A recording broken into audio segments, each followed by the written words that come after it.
The earliest copper artifacts discovered by archaeologists tell a story that begins not in grand workshops or bustling marketplaces, but in the quiet moments when ancient craftsmen first noticed the peculiar green tinged stones scattered across the Anatolian highlands.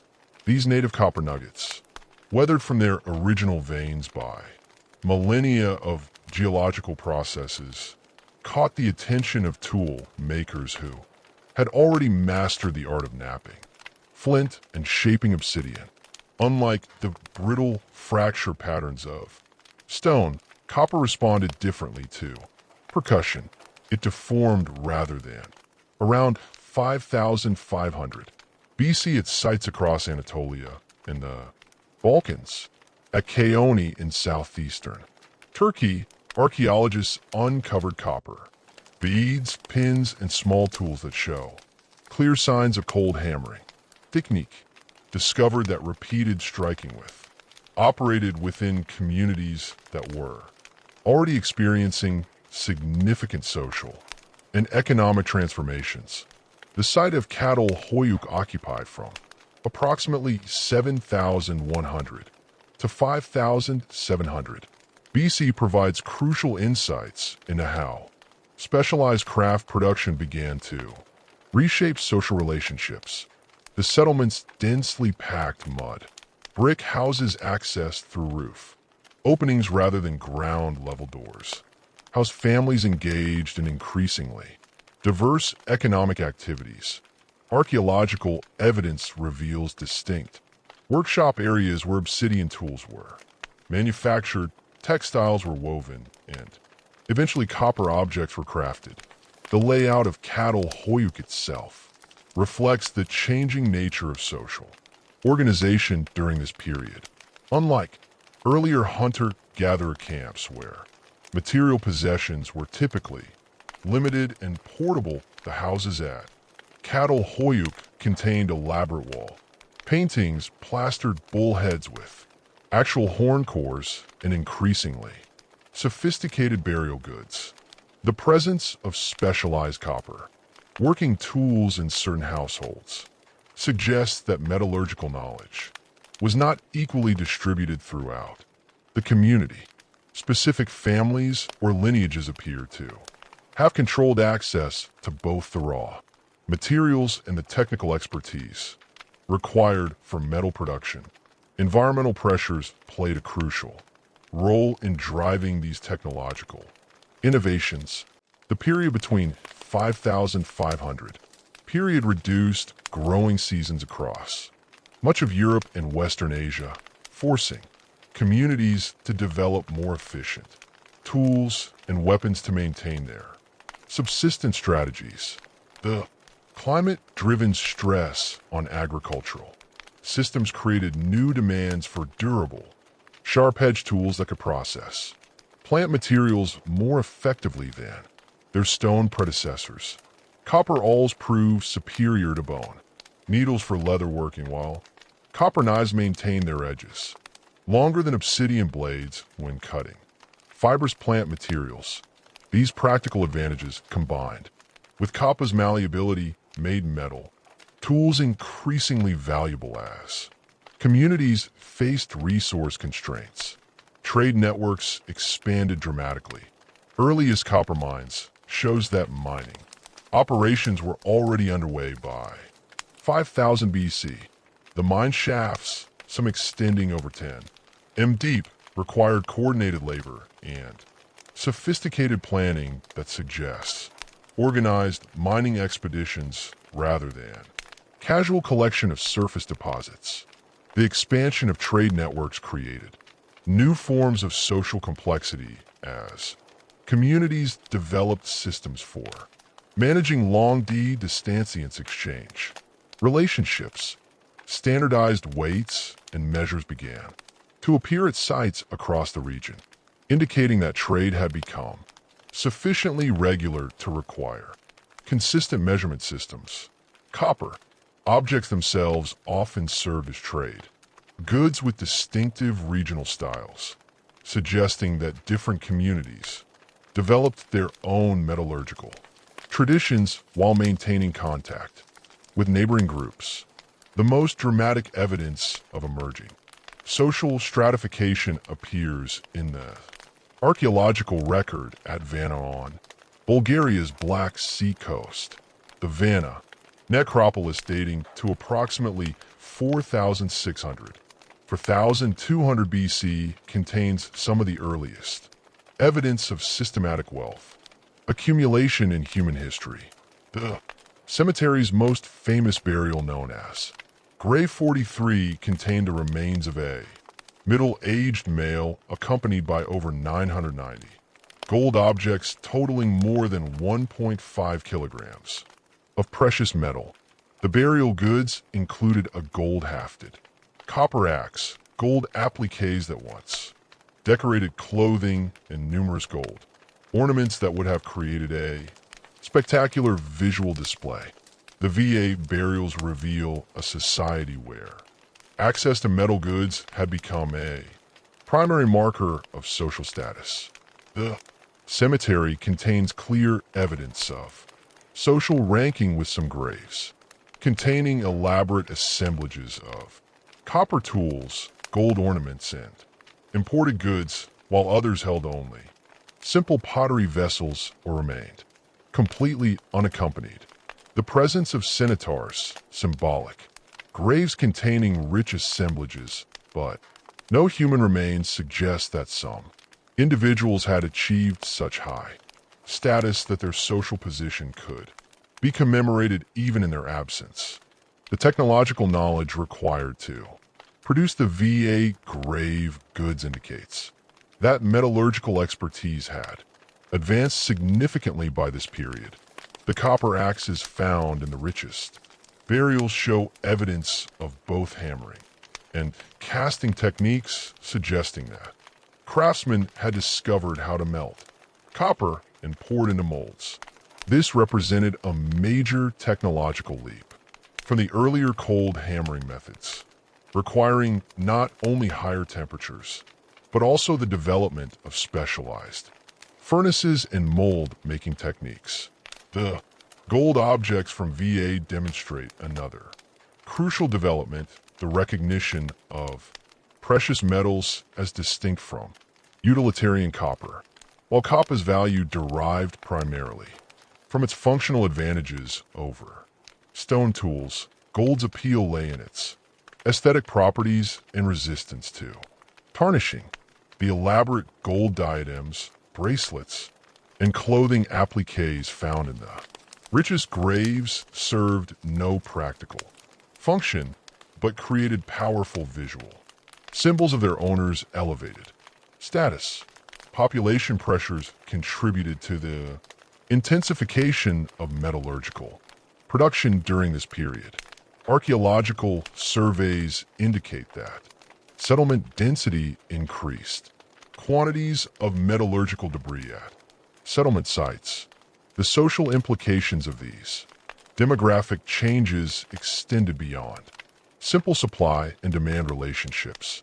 Larger communities required more complex systems of social organization, including mechanisms for allocating resources, resolving disputes, and coordinating collective activities. The control of metallurgical production became one avenue through which ambitious individuals could accumulate power and influence within their communities. Evidence from sites like Harangia in Romania and Karanovo in Bulgaria shows that copperworking communities developed increasingly sophisticated settlement patterns during this period. Houses were arranged around central courtyards where communal activities, including metal working, took place. The positioning of workshops near community centers suggests that metallurgical activities had acquired social significance beyond their purely economic functions. The technological innovations of this period extended beyond metallurgy to encompass related crafts and industries. The development of high-temperature furnaces for copper smelting contributed to advances in pottery production as ceramicists learned to achieve higher firing temperatures and create more durable vessels.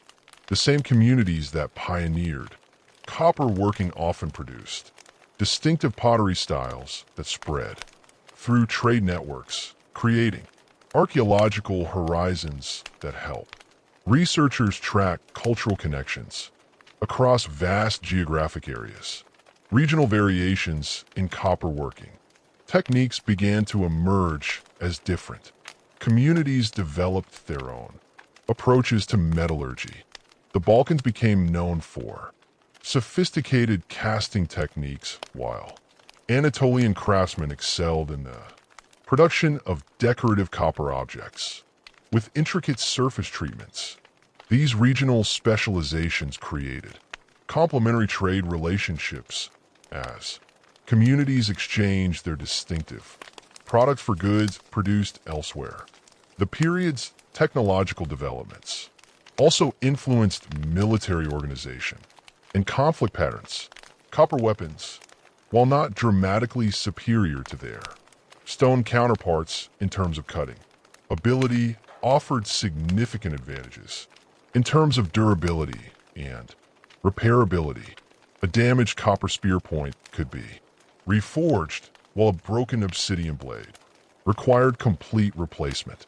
This practical consideration became increasingly important as communities invested more resources in military equipment and needed to maintain their arsenals over extended periods.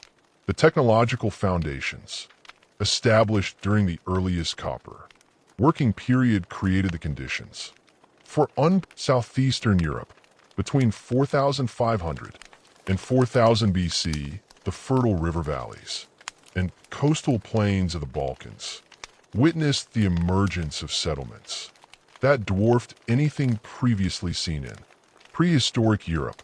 These communities represented a dramatic departure from the small-scale villages that had characterized earlier agricultural societies, evolving into complex urban centers that would not be matched in scale until the rise of Bronze Age civilizations centuries later. The Cucuteni Trialia culture, spanning territories across modern-day Romania, Moldova, and Ukraine, achieved population densities that challenged conventional assumptions about prehistoric demographic limits. Archaeological investigations at Talani, located in central Ukraine, revealed a settlement covering over 335 hectares with an estimated population of 15,000 inhabitants at its peak around 4100 BC. The site's layout, reconstructed through magnetometer surveys and excavation, shows over 1,600 individual structures arranged in concentric rings around a central plaza. Each ring contains specialized quarters where different craft activities took place, with metallurgy, pottery, production, and textile manufacturing occupying distinct sectors of the settlement. The houses themselves reflected the sophisticated planning that characterized these mega-settlements, built using a distinctive wood and daub technique with timber frameworks. The structures typically measured 8-12 m in length and contained multiple rooms with specialized functions. Ground floors served as workshops and storage areas, while upper levels provided living quarters for extended families. Archaeological evidence indicates that many houses contained purpose-built kilns for pottery firing, suggesting that ceramic production had become a household-level industry rather than a specialized craft practiced by a few individuals.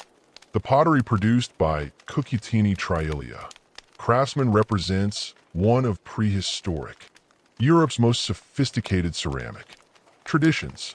The distinctive vessels, characterized by intricate spiral and geometric patterns, painted in black and red on cream colored backgrounds, required multiple firing stages, and precise temperature, control to achieve their characteristic appearance. The complexity of the decoration suggests that pottery had transcended its purely functional origins to become a medium for artistic expression and cultural identity. Standardized vessel forms found across multiple sites indicate that production followed established patterns, possibly controlled by craft guilds or family workshops that maintain consistent quality standards. Settlements was enormous. Excavations at Nebelivka in Ukraine uncovered pottery, kills capable of firing hundreds of vessels simultaneously, while refuge deposits contain millions of ceramic fragments representing thousands of complete vessels. The sheer quantity of pottery debris suggests that ceramic production had become industrialized to a degree not seen elsewhere in prehistoric Europe. Chemical analysis of clay sources indicates that raw materials were transported from quarries located up to 50 kilometers away, requiring organized procurement systems and possibly specialized transport teams. Concurrent with the fluorescence of the Cusini Trialia settlements, the Black Sea coastal regions witnessed the emergence of the Vanna culture, which would achieve metallurgical innovations that surpassed contemporary developments elsewhere in the world. The Vanna necropolis, already mentioned, for its spectacular grave goods, represents only one component of a broader cultural complex that transformed the Black Sea into Europe's premier center for precious metalworking. The technical expertise demonstrated in Varna gold objects required not only advanced smelting capabilities, but also sophisticated understanding of alloy, composition, and metalworking technique. The gold artifact for VA display a level of craftsmanship that indicates generations of accumulated expertise. The famous gold diadem from Grave 4, weighing over 200 G, consists of multiple components joined using techniques that required precise temperature control and timing. The decorative elements include raised bosses created through rapus work, intricate filigree details, and surface treatments that enhance the metal's natural luster. X-ray fluorescence analysis reveals that the gold contains trace amounts of silver and copper, suggesting that the craftsmen understood how these additives affected the metal's working properties and final appearance. The VA goldsmiths developed innovative techniques for creating hollow objects that maximized visual impact while conserving precious metal. The gold-hafted axes found in several graves consist of thin gold sheets, carefully shaped around wooden cores, creating the appearance of solid gold implements while using relatively modest amounts of raw material. This approach demonstrates not only technical sophistication, but also economic calculation as the craftsman balanced aesthetic requirements against material constraints. Beyond the famous cemetery, the Brodavana culture encompassed numerous settlements where everyday metallurgical activities took place. At Danilak, located on Bulgaria's northern coast, archaeologists uncovered workshops containing crucibles, 2 years, and slag deposits that indicate regular copper and gold processing.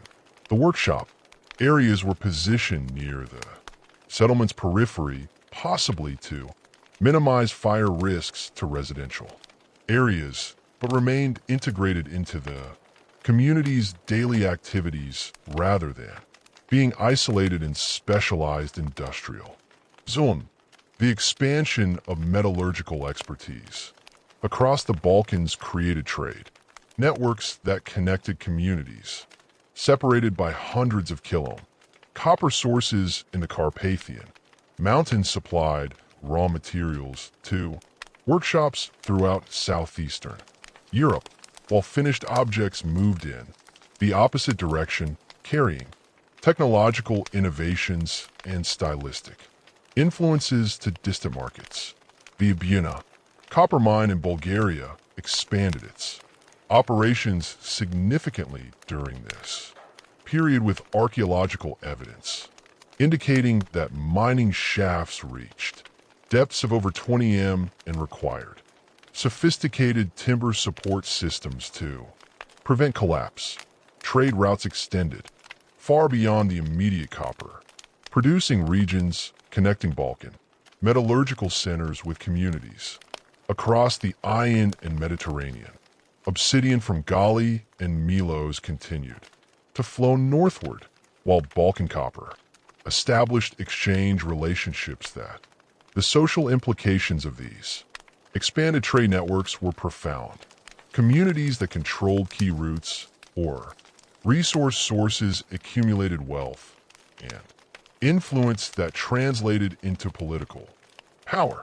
At Petrel in Romania, excavations revealed a settlement where certain households possessed disproportionate quantities of imported goods, including iron shells, Carpathian, copper, and exotic stone materials from distant sources. The distribution pattern suggests that these families serve as intermediaries in long distanciance trade, accumulating wealth through their control of exchange relationships. The increasing complexity of trade relationships required new forms of social organization and record-keeping. While writing systems would not appear in Europe for several millennia, communities developed other methods for tracking obligations and exchange relationships. Standardized weights made from polished stone appear at numerous sites, indicating that trade had become sufficiently regular to require consistent measurement systems. Some scholars argue that the geometric patterns found on Kusini Trilia pottery may have served mnemonic functions, helping traders remember complex exchange agreements or territorial boundaries. Military considerations became increasingly important as communities competed for control over trade routes and resource sources. Fortified settlements appeared across the region with elaborate defensive systems that required coordinated construction efforts and ongoing maintenance. At Poljanica in Serbia, archaeologists uncovered a hill fort with multiple defensive walls and evidence of violent destruction, suggesting that competition for resources sometimes escalated into open warfare. The site contained numerous copper weapons, including axes and spear points, that showed signs of combat damage, indicating that metallurgical innovations were being applied to military technology. The organization of these large settlements required administrative capabilities that went far beyond the simple kinship-based systems that governed earlier agricultural communities. At Majetsko in Ukraine, site layout analysis reveals careful planning that allocated specific areas for different activities while maintaining efficient circulation patterns throughout the settlement. The central plaza areas contained large structures that may have served administrative or ceremonial functions, while residential quarters were organized into neighborhoods that possibly reflected kinship or occupational groupings. Evidence for emerging social stratification appears throughout the archaeological record of this period. At Gamlita in Romania, Durial Practices show clear distinctions between individuals buried with elaborate grave goods and others interred with minimal accompaniment. The richest graves contain not only local copper and gold objects, but also imported materials that demonstrated the deceased participation in long distanciance trade networks. These burial patterns suggest that Wealth accumulation had become hereditary with high-status families, maintaining their positions across multiple generations. The technological innovations of this period extended beyond metallurgy to encompass numerous other crafts and industries. Textile production achieved new levels of sophistication as evidenced by the elaborate loom weights and spindle whorls found at settlement sites throughout the region.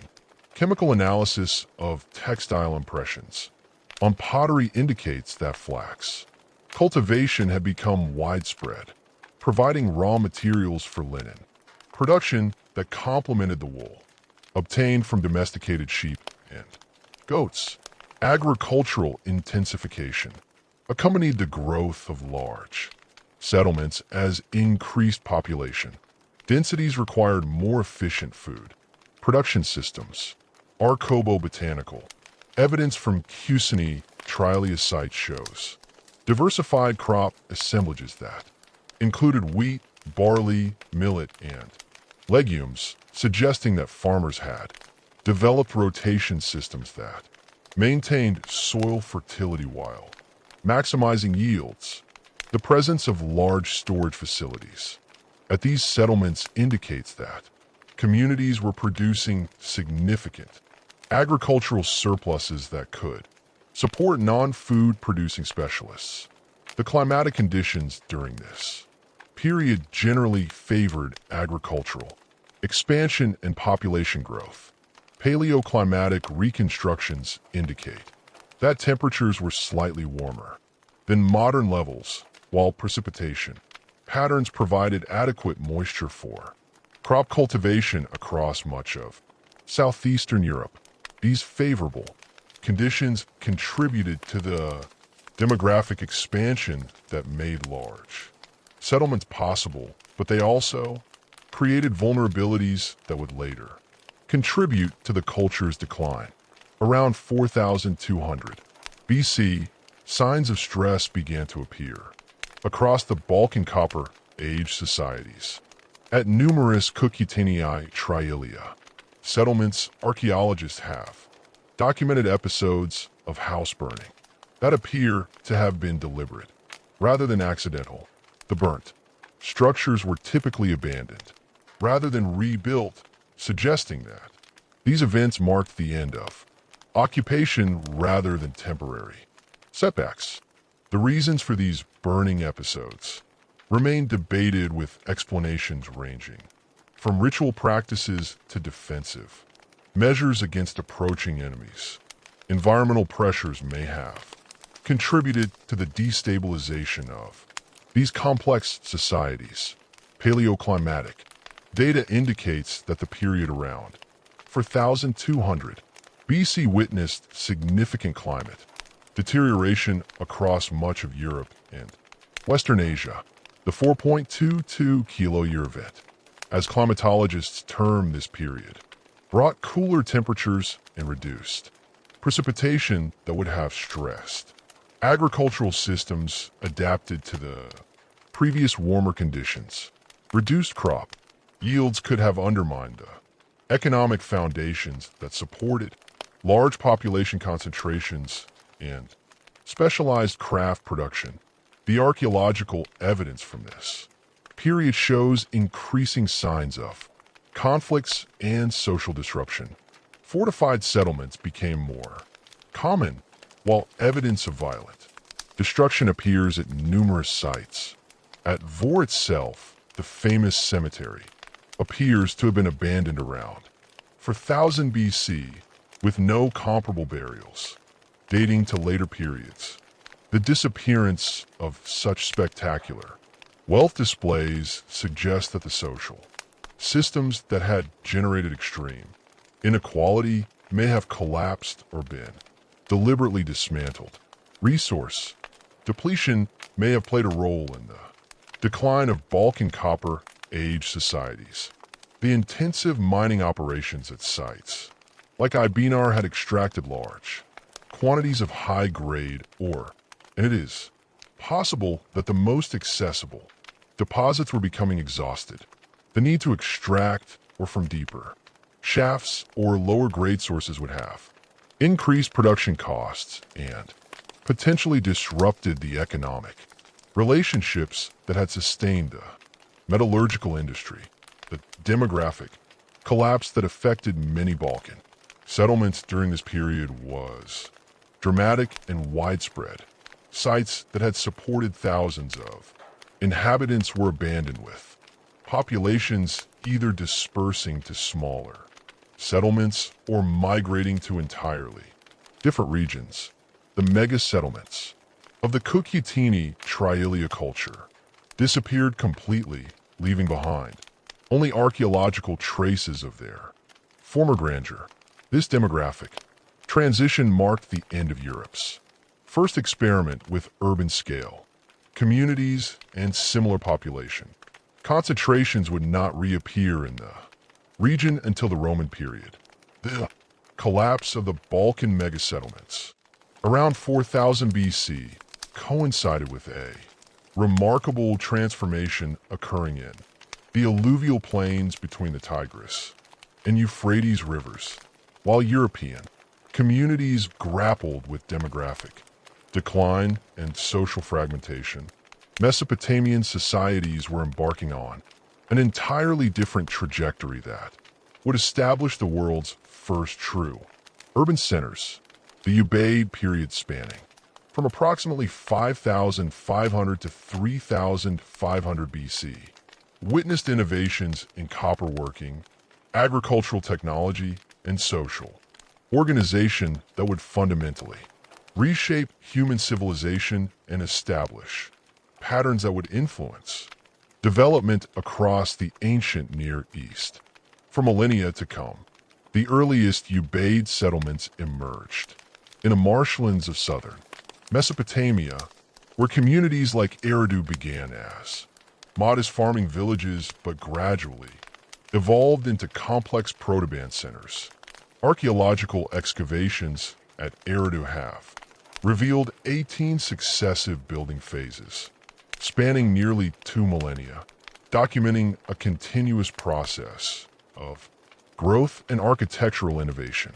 The site's earliest levels, dating to around 5400 BC, contained simple reed and mud structures typical of marsh dwelling communities.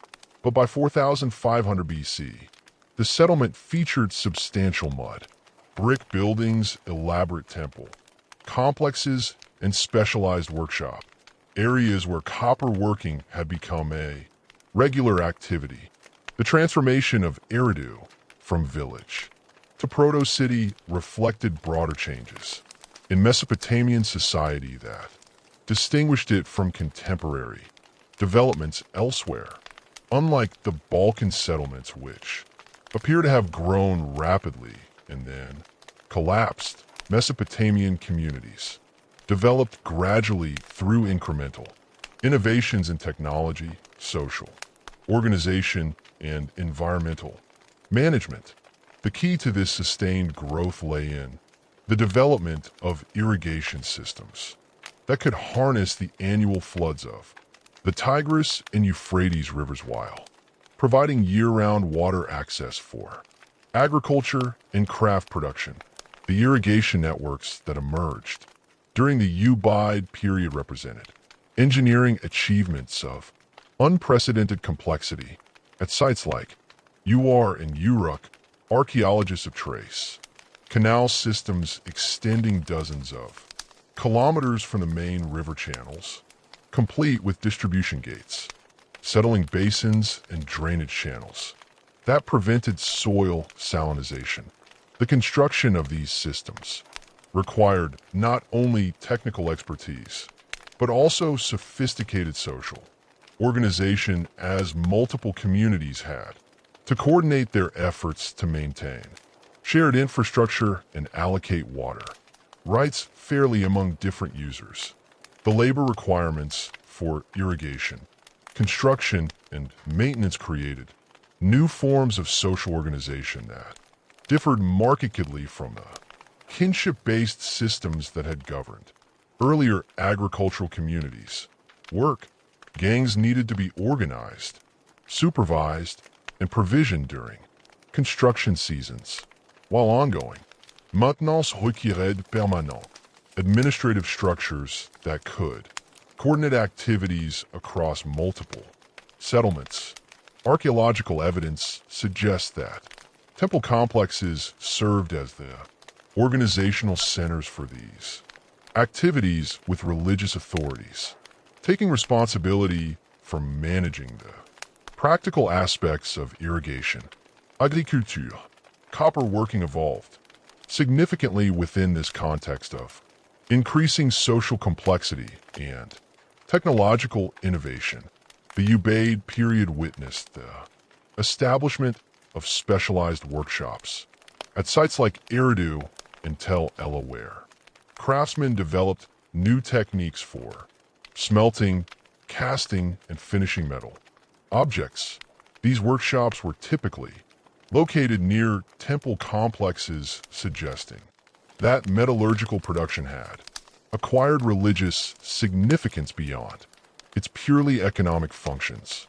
The association between metalwork and religious authority would become a defining characteristic of Mesopotamian civilization, with temples serving as centers for technological innovation and craftspezialisation. The copper objects produced in these workshops displayed technical sophistication that surpassed contemporary work elsewhere in the Near East. Excavations that have yielded copper axes, chisels, and ornamental objects that show evidence of advanced casting techniques, including the use of complex molds that could produce objects with intricate surface details. The craftsmen had mastered the art of controlling metal composition, creating bronze-like alloys by adding arsenic or tin to copper, which produced harder and more durable tools than pure copper alone. The workshop areas at these sites reveal the scale and organization of Ubaid metallurgical production. At Tel Sawan, in central Mesopotamia, archaeologists uncovered a copper working installation that included multiple furnaces, extensive slag deposits, and hundreds of finished and partially completed objects. The workshop's layout suggests that production followed standardized procedures, with different areas designated for specific stages of the manufacturing process. Raw materials were processed in one sector, while casting, finishing, and quality control took place in adjacent areas under the supervision of master craftsmen. The demand for copper objects during the Ubaid period extended far beyond utilitarian tools to encompass a wide range of decorative and ceremonial items. Temple inventories reconstructed from later ununiform texts, but likely reflecting earlier practices, included copper vessels, figurines, and architectural elements that served religious functions. The famous copper relief from the Ubaid temple at dating to around 3500 BC depicts a lion-headed eagle grasping two stags, demonstrating the sophisticated artistic capabilities that Mesopotamian metalworkers had achieved. By the end of this period, the expansion of copper working created new demands for raw materials that could not be satisfied by local sources. Mesopotamia's alluvial plains contain no metal deposits, forcing communities to establish trade relationships with copper-producing regions in Anatolia, the Zagros Mountains, and the Arabian Peninsula. These trade networks became increasingly complex during the Ubaid period, with archaeological evidence indicating regular contact between Mesopotamian settlements and communities hundreds of kilometers away. The Ubaid expansion, as archaeologists term the spread of Mesopotamian cultural influences during this period, extended across much of the northern Persian Gulf region and into the Zagros foothills. Sites like TP in northern Iraq and Susur in southwestern Iran show clear evidence of Mesopotamian influence in their pottery, styles, architectural techniques, and methodological practices. This cultural expansion appears to have been driven primarily by trade, relationships rather than military conquest as communities adopted Mesopotamian innovations while maintaining their own distinct cultural identities. The organization of long-distance trade required administrative capabilities that pushed Mesopotamian societies toward increasingly complex forms of social organization. Archaeological evidence suggests that temple authorities took responsibility for managing trade relationships using their religious authority to guarantee the honesty of transactions and the quality of goods. The development of standardized weights and measures during this period reflects the need for consistent systems that could facilitate exchange relationships across cultural boundaries. Competition for control over trade routes and copper sources led to the first clear evidence of organized warfare in Mesopotamian history. The site of Tel Sawan, strategically located on the Tigris River north of Baghdad, was surrounded by a massive defensive wall during the late Dubai period, complete with towers and gates that could control access to the settlement. The wall's construction required enormous labor investment and suggests that the community faced significant military threats from rival groups seeking to control river traffic and trade routes. Similar fortifications appeared at other strategic locations throughout Mesopotamia during this period, indicating that warfare had become a regular feature of intercom community relations. At Tepe Gera, archaeologists uncovered evidence of violent destruction followed by rapid rebuilding, suggesting that the settlement experienced repeated attacks, but possessed sufficient resources to recover from military setbacks. The presence of copper weapons, including spear points, axes, and mace, heads and destruction layers indicates that metallurgical innovations were being applied to military technology. The evidence for organized warfare during the Ubaid period includes not only fortifications and weapons, but also changes in settlement patterns that reflect security concerns. Many communities relocated to defensible positions on elevated ground or constructed their buildings in compact arrangements that could be more easily defended.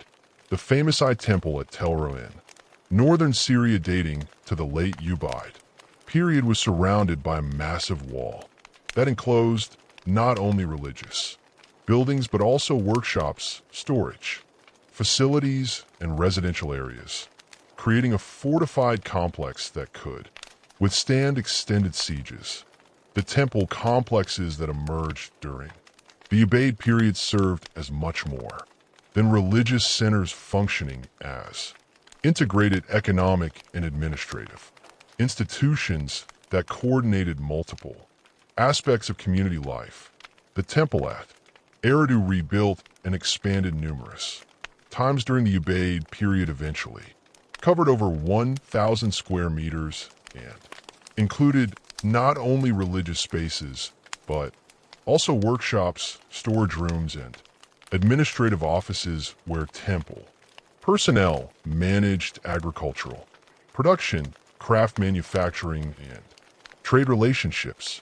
The economic role of temples extended to the management of metallurgical production, with temple authorities controlling access to raw materials, supervising workshop activities, and distributing finished products according to community needs and religious requirements.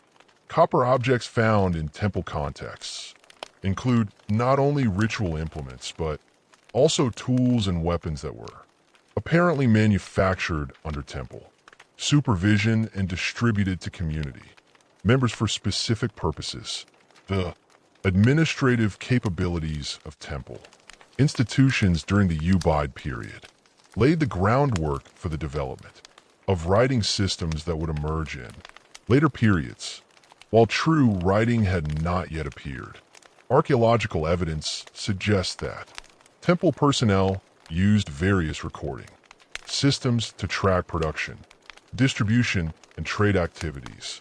Clay tokens found at Ubaid sites may have served as counting devices or record-keeping tools, while cylinder seals began to appear as methods for marking ownership and authenticating transactions.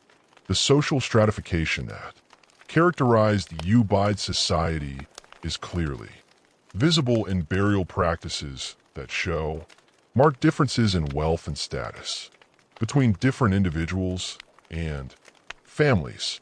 At cemetery excavations have revealed graves ranging from simple interment with minimal grave goods to elaborate burials containing dozens of copper objects, imported materials, and other luxury items. The richest graves often contain copper vessels, weapons, and ornaments that would have required significant resources to acquire, suggesting that some families had achieved substantial wealth through their control of trade relationships or craft production. The emergence of social elites during the Ubaid period created new demands for prestige goods that could display wealth and status.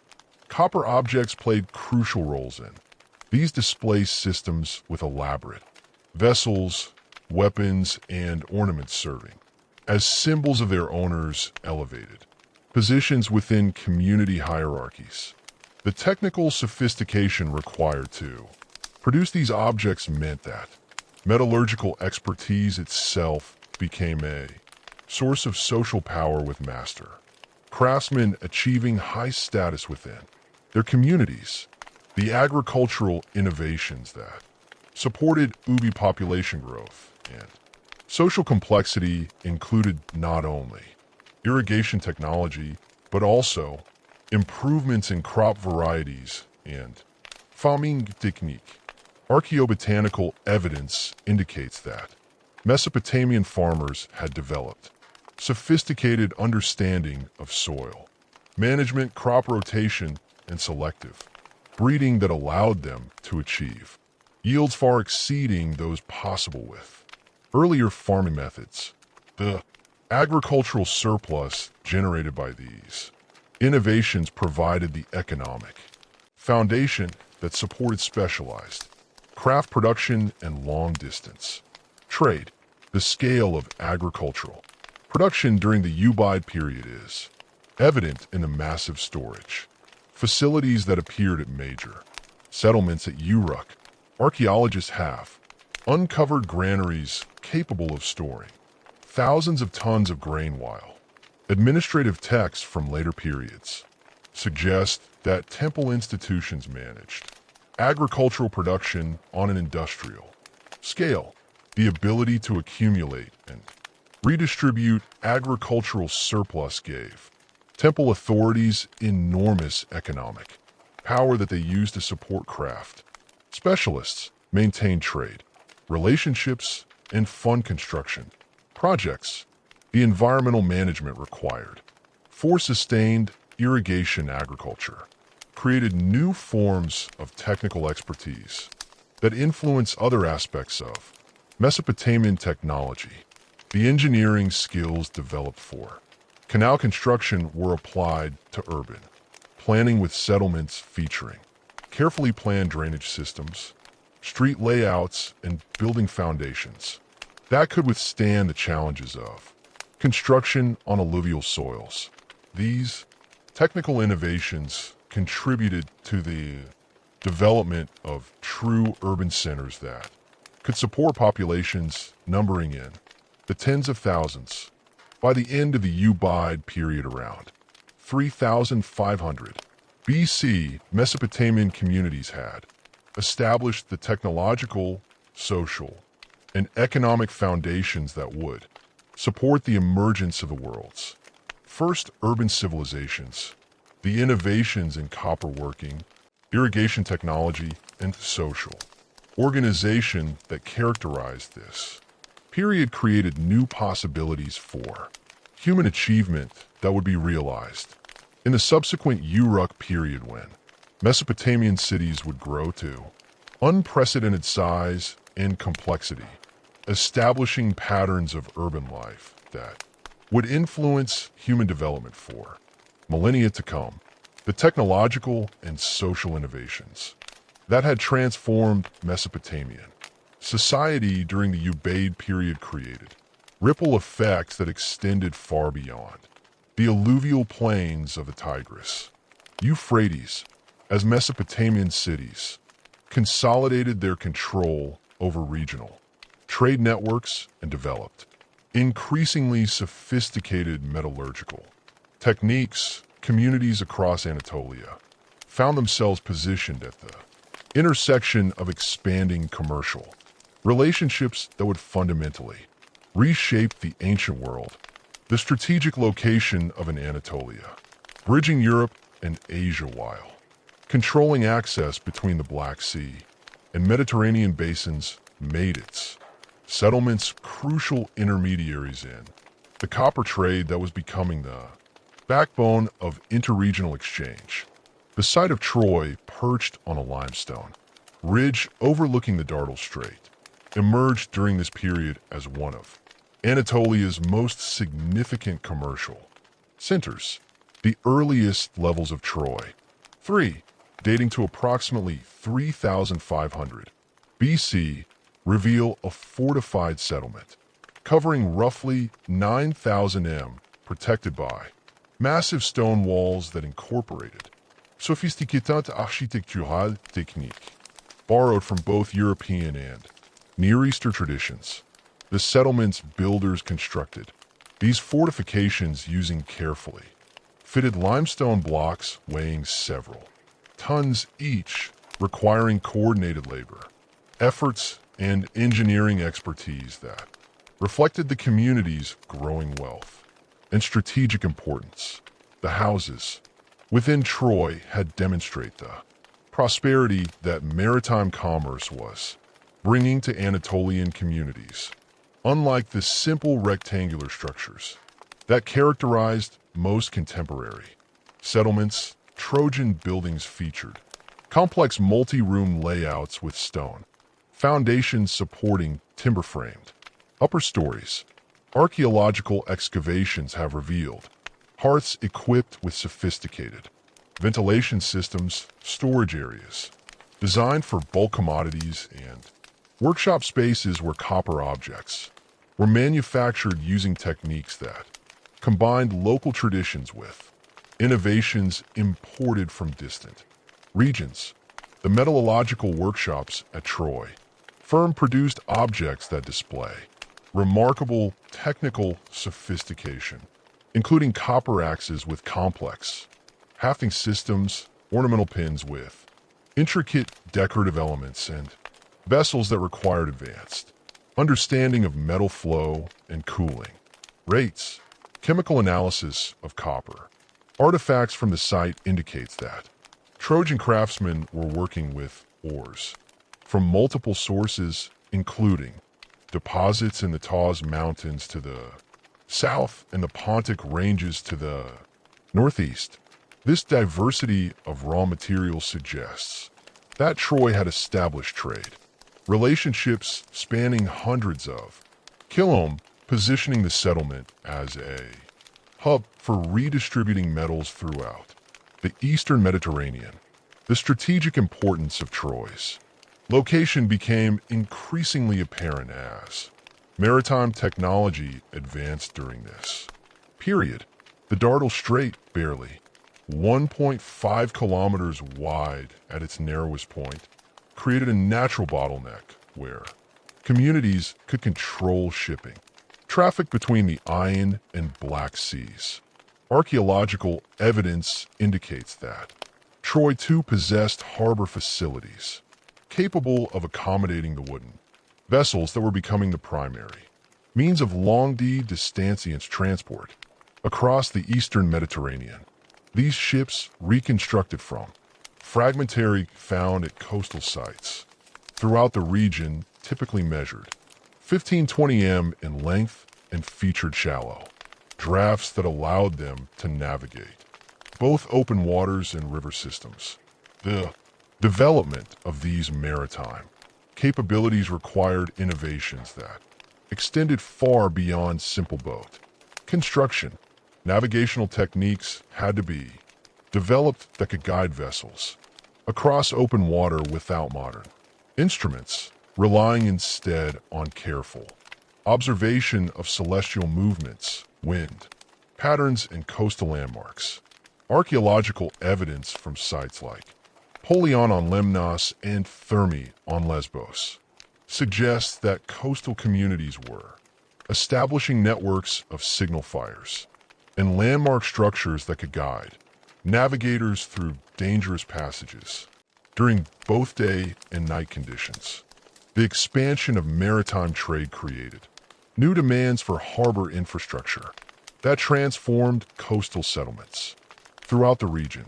At Lintipon, the Turkish coast, archaeologists have uncovered stone-built quays and breakwater systems dating to this period, complete with mooring posts and storage facilities designed for handling bulk carros. The construction of these installations required engineering expertise that combined knowledge of local tidal patterns with understanding of stonework techniques derived from both architectural and metallurgical traditions. The prosperity generated by maritime commerce attracted the attention of communities throughout Anatolia, leading to the establishment of numerous settlements positioned to take advantage of expanding trade opportunities.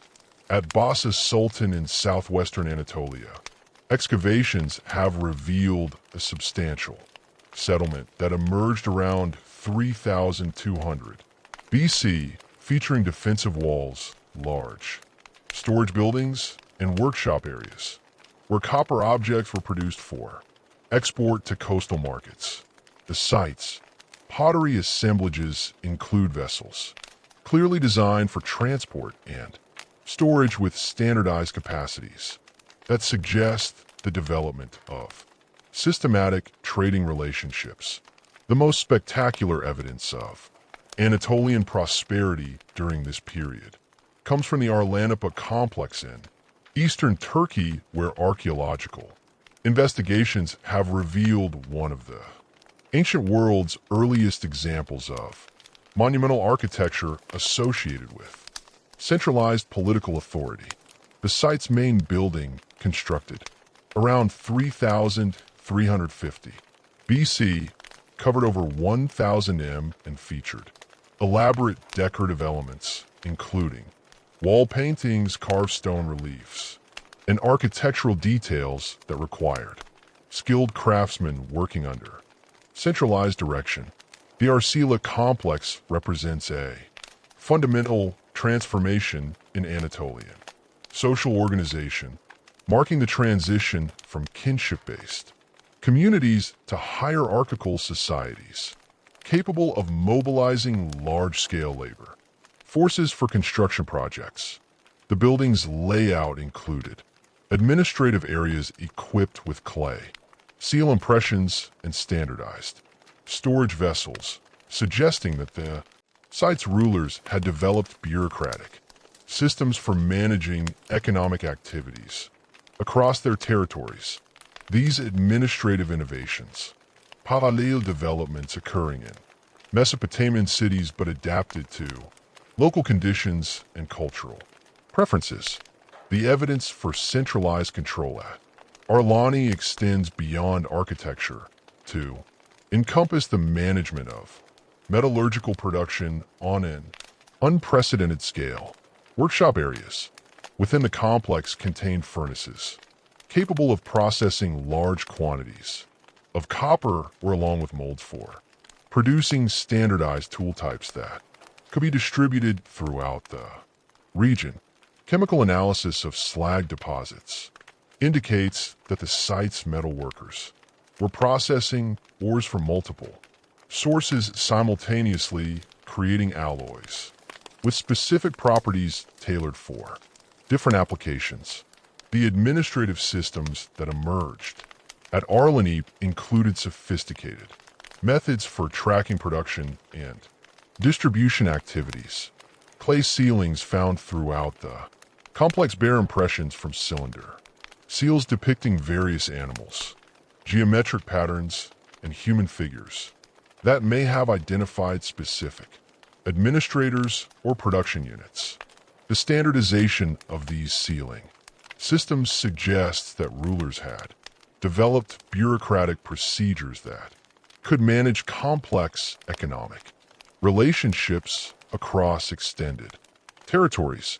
The concentration of wealth and power at sites like Arlen created new forms of social stratification that are clearly visible in the archaeological record. Elite burials from this period contain assemblages of copper objects imported, materials and luxury goods that demonstrate the enormous resources that successful leaders could accumulate. Atalakahoyuk, north of Anara, royal tombs dating to around 2500 BC contained copper and bronze vessels, weapons, decorated with precious metals, and ceremonial standards that would have served as symbols of political authority. During public ceremonies, the weapons found in these elite contexts reveal the military dimensions. The standardization of weapon types across multiple sites indicates that Anatolian communities were developing common military technologies, possibly through shared training traditions or alliance relationship. The expansion of Anatolian political entities led to increasing competition for control over trade routes and resource sources, creating conflicts that are documented in destruction layers at numerous sites throughout the region. At Kulpi, excavations have revealed evidence of violent destruction around 2700 BC, followed by rebuilding that incorporated stronger defensive features and different architectural styles. The destruction debris contained numerous copper weapons and arrowheads, suggesting that the site had been captured through military assault rather than abandoned voluntarily. Similar destruction episodes appear at sites throughout Anatolia during this period, creating a pattern of conflict and reconstruction that reflects the competitive dynamics of emerging state systems. At Kanesh, one of Anatolia's most important commercial centers, multiple destruction levels document repeated episodes of warfare that disrupted trade activities but never completely eliminated the site's commercial importance. The resilience of these trading centers demonstrates the economic value of maintaining commercial relationships, even during periods of political instability.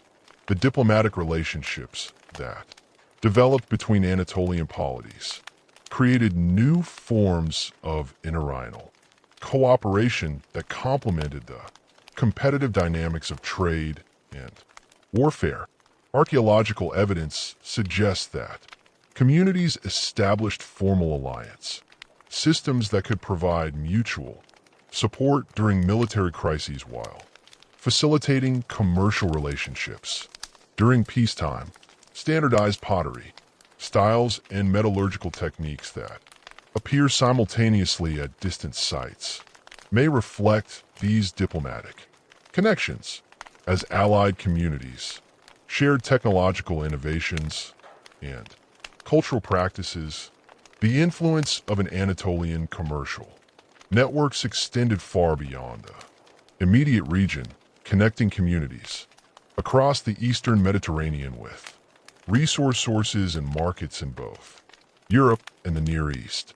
Copper objects produced in Anatolian workshops have been found at sites throughout the Ion, while Mesopotamian cylinder seals appear in Anatolian contexts, demonstrating the extensive reach of these trade relationships.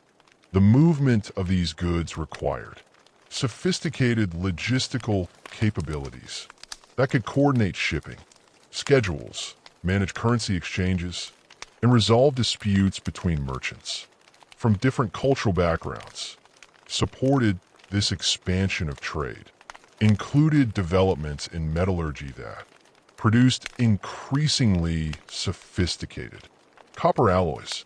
Anatolian craftsmen discovered that adding specific amounts of arsenic tin or antimony to copper could create metals with enhanced hardness, corrosion resistance, or working properties. These innovations required careful experimentation with all sources and smelting techniques, suggesting that metallurgical knowledge was becoming increasingly specialized and closely guarded by master craftsmen. The social implications of these technological advances extended beyond simple improvements in tool quality to encompass fundamental changes in economic relationships and political power.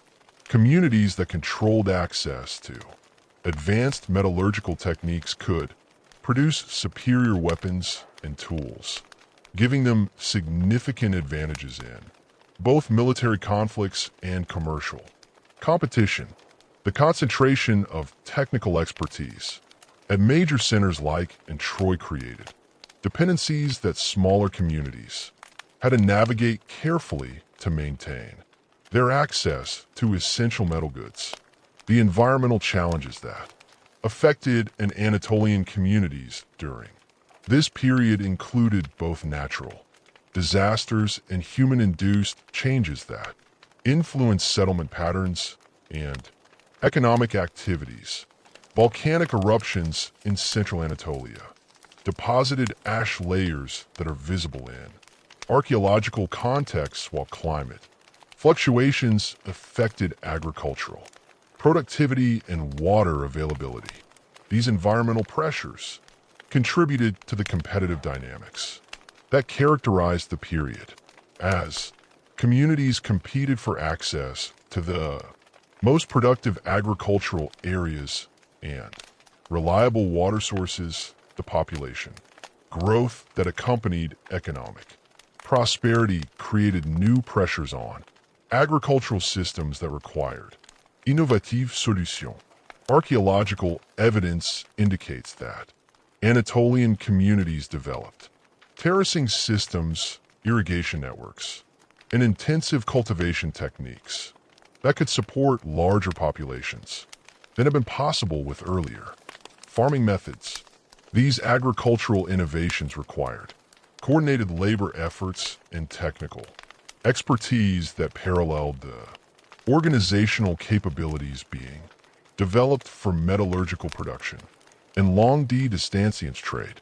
The cultural exchanges that resulted from expanded trade relationships introduced new artistic traditions, religious practices, and technological innovations that transformed Anatolian society. Pottery styles, architectural techniques, and decorative motifs that originated in distant regions were adapted to local preferences and conditions, creating hybrid cultural forms that reflected the cosmopolitan character of major trading centers. These cultural innovations contributed to the development of distinctive Anatolian identities that would influence the region's development for centuries to come. While Anatolian trading centers flourished as intermediaries in the expanding Mediterranean copper networks, the communities along the Nile River were developing their own distinctive approaches to metallurgy and social organization that would ultimately surpass their contemporaries in both scale and sophistication. The pre-dynastic period in Egypt, spanning roughly from 4000 to 3100 BC, witnessed transformations that parallel developments elsewhere in the ancient world while following uniquely Egyptian trajectories shaped by the river, valleys' distinctive geography, climate, and resource distribution, the earliest evidence of systematic copper exploitation in Egypt appears in the archaeological record around 3,800 BC, when communities in Upper Egypt began organizing expeditions to the eastern desert's copper deposits. These mining ventures represented a dramatic departure from the opportunistic collection of surface ores that had characterized earlier metallurgical activities at Timnah, located in what is now southern Israel, but then within Egypt's sphere of influence. Archaeologists have uncovered extensive mining installations featuring deep shafts for processing areas and temporary settlements that housed hundreds of workers during active mining seasons. The organization of these mining expeditions required administrative capabilities that went far beyond anything previously seen in Egyptian society. Inscriptions from later periods describe the logistical challenges involved in transporting work crews, tools, food, supplies, and water across the desert to remote mining locations, then returning with processed ore and finished copper objects. The scale of these operations suggests that pre-dynastic Egyptian communities had developed sophisticated planning systems that could coordinate activities across vast distances and extended time periods. The copper deposits of the eastern desert presented both opportunities and challenges that shaped Egyptian metallurgical development. Unlike the easily accessible surface deposits that had supplied earlier copper working communities, the Egyptian sources required deep excavation through hard rock formations. Mining crews used fire-setting techniques, heating rock faces with wood fires, then quenching them with water to create fractures that could be exploited with copper and stone tools. The debris piles at these sites contain thousands of broken hammerstones, copper picks, and wooden tool handles that document the enormous labor investment required for ore extraction. The processing of copper ore at these remote locations required the transport of fuel, flux materials, and technical expertise across hundreds of kilometers of desert terrain. Archaeological excavations at mining sites have revealed sophisticated smelting installations with multiple furnaces, bellows systems, and slag disposal areas that indicate continuous operation over extended periods. The furnaces themselves were constructed using local stone and clay, but their designs incorporated technical innovations that maximized heat retention and ore reduction efficiency. The limited copper sources available in the Sinai Peninsula provided additional challenges and opportunities for Egyptian metallurgists. The deposits at Sarah-Bidal-Kadam and other Sinai locations contain high quality OES, but the remote locations and harsh environmental conditions made exploitation extremely difficult. Egyptian mining expeditions to these areas required careful coordination with local Bedouin populations who controlled water sources and transportation routes. Archaeological evidence suggests that these relationships evolved from simple commercial exchanges to more complex arrangements that granted Egyptian authorities semi-permanent access to mining territories. The copper objects produced using OES from these distant sources display technical sophistication that reflects both the quality of raw materials and the expertise of Egyptian craftsmen. Tools and weapons found at pre-dynastic sites show evidence of advanced alloying techniques, with copper being combined with arsenic, antimony, and eventually tin to create metals with enhanced hardness, and durability. The consistency of these alloy compositions across different sites suggests that Egyptian metallurgists had developed standardized procedures for ore processing and metal production. The role of copper tools in Egyptian construction projects became increasingly important as communities undertook more ambitious architectural endeavors. The Masterbatombs that emerged during the Gazian period required precision cutting of stone, blocks, excavation of underground chambers, and installation of heavy architectural elements that would have been impossible without metal tools. At Hakones, excavations of elite tombs have revealed copper chisels, saws, and drilling equipment that show clear signs of use. In stonework activities, the technological foundations established during these early construction projects would prove crucial for later pyramid construction, though the pre-dynastic period saw only the initial development of these capabilities. The precision required for fitting stone blocks in mastaba construction demanded tools that could maintain sharp edges through extended use while providing the leverage necessary for working hard stone materials. Copper tools met these requirements in ways that their stone predecessors could not, enabling architectural innovations that would become hallmarks of Egyptian civilization. The social implications of these technological advances are clearly visible in the burial practices that characterize pre-dynastic Egyptian society. The distribution of copper objects and grave context reveals increasingly complex social hierarchies, with elite individuals being interred with assemblages of metal tools, weapons, and ornaments that demonstrated their elevated status. At Narda, cemetery excavations have revealed graves containing dozens of copper objects alongside pottery, ivory, carvings, and imported materials that reflect the deceased participation in long distanciance trade networks. The emergence of regional power centers during this period created competitive dynamics that drove further innovations in metallurgy and military technology. Here, police located in Upper Egypt near the First Cataract developed into a major political and commercial center, whose rulers controlled access to Nubian gold sources and eastern desert copper deposits.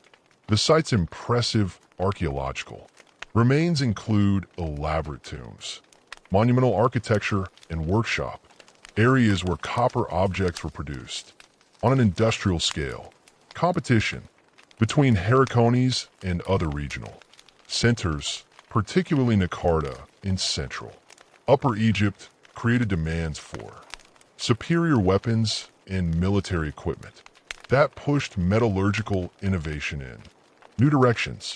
Copper mace heads, axes, and spear points from this period show evidence of sophisticated heat treatment, techniques that enhance their hardness and durability. The standardization of BC was facilitated by the military advantages that superior copper weapons provided to successful rulers. Archaeological evidence from sites throughout Upper Egypt documents episodes of violent conflict during the late pre-dynastic period with destruction layers containing numerous copper weapons and evidence of defensive preparations. The communities that emerged victorious from these conflicts typically possessed larger quantities of metal weapons and more sophisticated metallurgical capabilities than their defeated rivals. The role of copper weaponry in establishing centralized authority extended beyond simple military superiority to encompass the symbolic and ceremonial functions that metal objects serve in Egyptian society. The famous normal commemorating the unification of Upper and Lower Egypt depicts the pharaoh wielding a mace that would have been made from copper or bronze. The ceremonial significance of metal weapons made them essential elements in the regalia of Egyptian rulers who used them to demonstrate their divine authority and military prowess during public ceremonies. The administrative systems that emerged to manage copper production and distribution created new forms of bureaucratic organization that would become characteristic features of Egyptian civilization. Temple complexes served as centers for coordinating mining expeditions, processing raw materials, and distributing finished products according to religious and political priorities. The priests and administrators who managed these activities developed record-keeping systems that tracked production quantities, worker assignments, and distribution schedules with unprecedented precision. The integration of copper production with religious institutions reflected the sacred significance that Egyptians attributed to metallurgical processes. The transformation of raw or into finished metal objects was understood as a divine act of creation that paralleled temple authorities' enormous influence over technological development and innovation as they controlled access to both the practical knowledge and the sacred rituals required for successful metal production. The expansion of Egyptian influence during the late prehistoric period created new demands for copper objects that could serve diplomatic and commercial functions in addition to their military and ceremonial roles. Egyptian copper tools and weapons appear in archaeological context throughout the Eastern Mediterranean and Nubia, demonstrating the extent of trade relationships that Egyptian rulers had established. These commercial connections provided access to raw materials, luxury goods, and technological innovations that enhanced Egypt's metallurgical capabilities.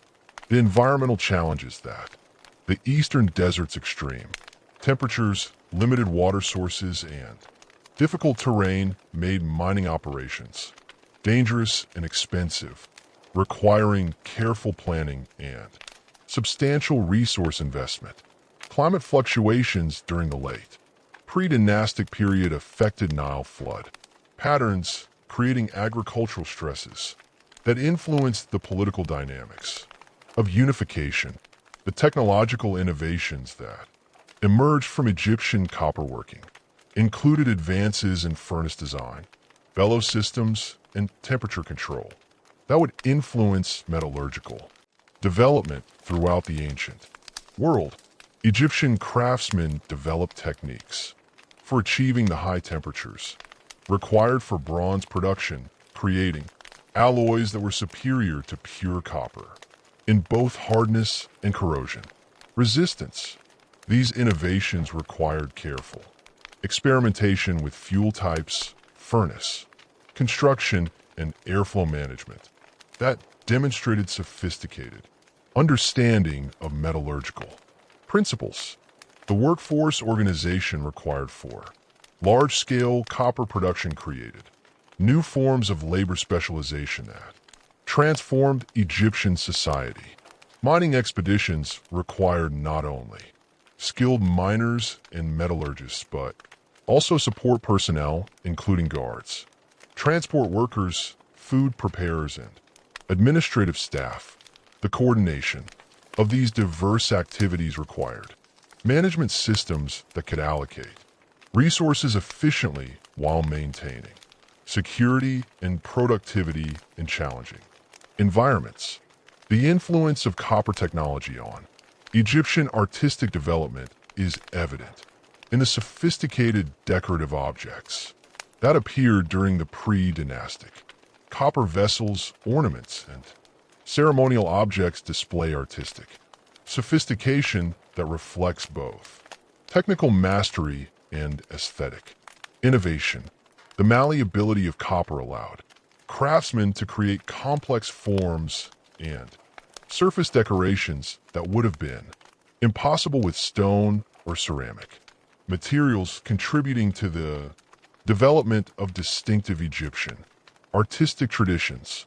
The strategic importance of controlling copper sources influenced Egyptian foreign policy and territorial expansion. During the unification period, the establishment of permanent Egyptian presence in the Sinai Peninsula and Eastern Desert required military and administrative systems that could maintain control over distant territories. These territorial acquisitions provided the resource base that would support the monumental construction projects and military campaigns of the early dynastic period.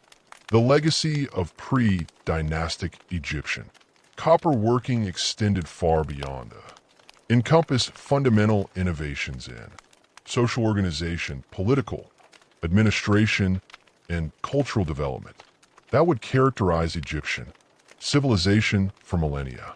The administrative systems developed for managing mining operations and metallurgical production provided models for governing complex state institution, while the military advantages gained through superior copper weapons enabled the political unification that created the world's first unified territorial state. While Egyptian rulers consolidated their control over copper sources in the Eastern Desert and Sinai Peninsula, and equally remarkable but fundamentally different civilization was emerging in the floodplains of the Indus River system, the Harappan civilization, spanning territories across modern-day Pakistan and northwestern India, developed urban planning concepts and metallurgical standardization that the monument-building pharaohs of Egypt, or the temple-centered administrators of Mesopotamia, the Harappan people created cities that prioritize functional. The Indus River and its tributaries deposited rich sediments during annual floods. At Harappa itself, located in the Punjab region, archaeologists have uncovered evidence of planned urban selection of elevated ground that could remain habitable during flood seasons, while maintaining access to river, transport, and agricultural areas. The site's founders constructed massive brick platforms that raised the city's core areas several meters above the surrounding plain, creating a foundation. Harappan city construction represented innovations that would not be matched in sophistication until the Roman period. At Mohenjo-daro, the civilization's largest known city excavations have revealed a grid-pattern street system, with major thoroughfares running north, south, and east-west intersected by smaller lanes that provided access to residential blocks. The main streets measured up to 10 m in width, sufficient four-wheeled traffic and large animal caravans, while maintaining consistent orientations that facilitated navigation and maximized air circulation during the intense summer heat. The residential architecture of Mohenjo-daro demonstrates the Harappan commitment to standardized construction techniques and public health considerations. Houses typically featured central courtyards surrounded by rooms of varying sizes with flat roofs that could serve as additional living space during cooler seasons. The buildings were constructed using standardized fired bricks that measured precisely 7 hours, 14 minutes, and 28 seconds in ratio, creating modular construction elements that could be combined in various configurations while maintaining structural integrity. This standardization extended to architectural details with doorways, windows, and wall thicknesses following consistent proportions across different neighborhoods. The most remarkable feature of Harappan urban planning was the sophisticated drainage and sanitation system that served every neighborhood within the major cities. Each house connected to covered drains that ran beneath the streets, carrying wastewater away from residential areas to collection points outside the city walls. The drains themselves were constructed using carefully fitted brick channels with removable stone covers that allowed for cleaning and maintenance. Inspection chambers at regular intervals permitted workers to clear blockages and monitor water flow while settling tanks. Removed solid waste before liquid. The construction and maintenance of these drainage systems required administrative capabilities that could coordinate activities across entire urban populations. Archaeological evidence suggests that Harappan authorities established standardized procedures for waste, disposal, water management, and street cleaning that were enforced throughout their territories. The uniformity of sanitation infrastructure across different Harappan cities indicates that these procedures were systematically implemented rather than developed independently by each community. The metallurgical workshops that served Harappan cities displayed the same commitment to standardization and quality control that characterized other aspects of their civilization.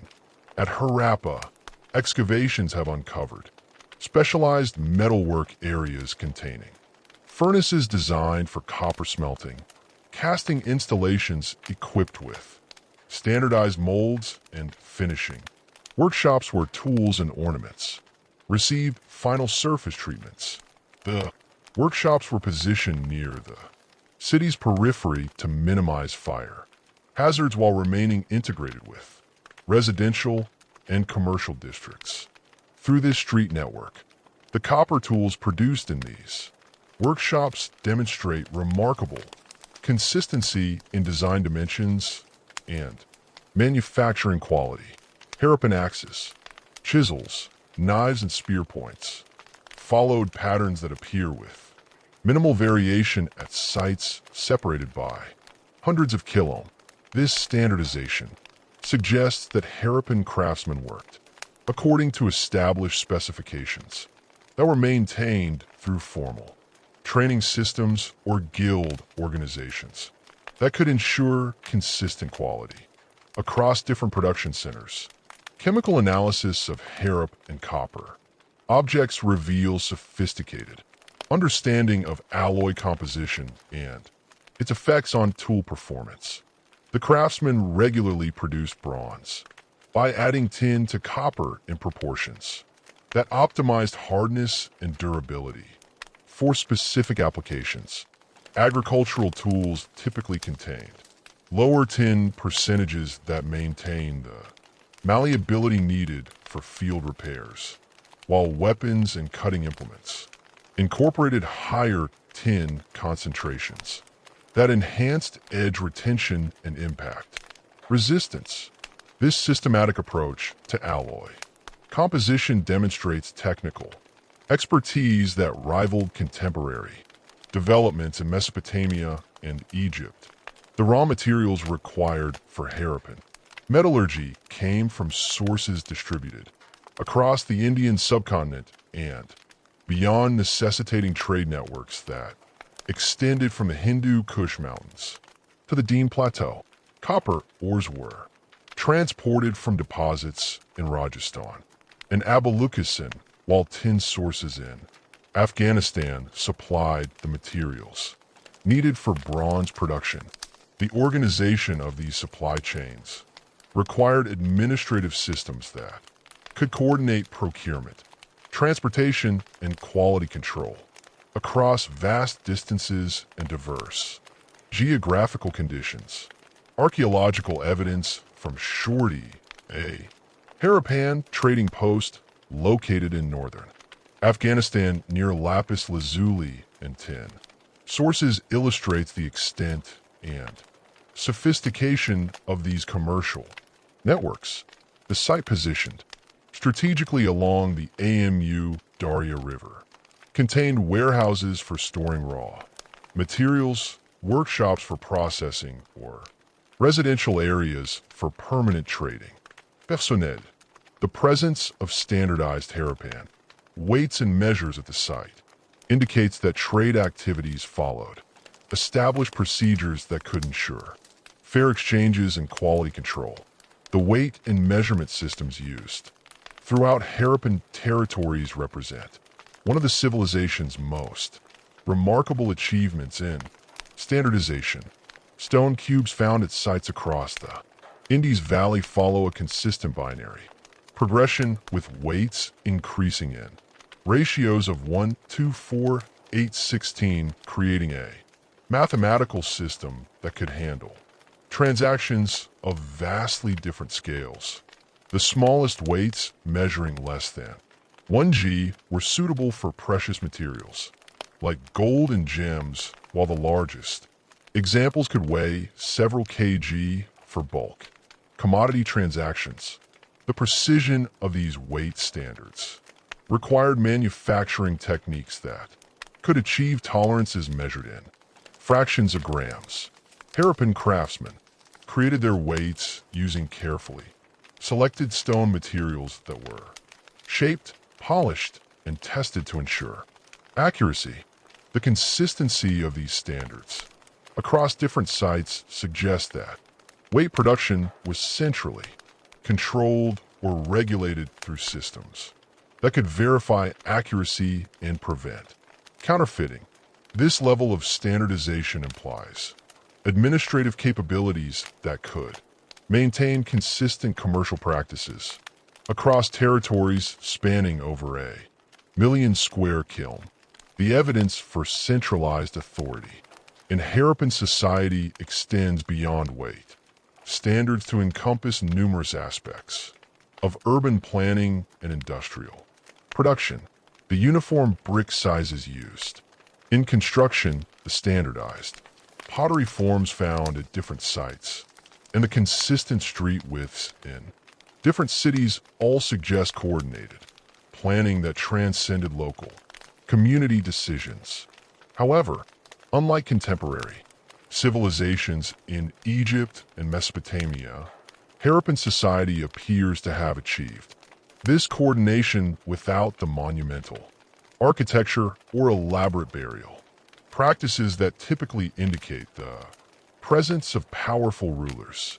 The absence of palaces, temples, or royal tombs in Harappan cities has led archaeologists to propose various theories about the nature of political organization in this civilization.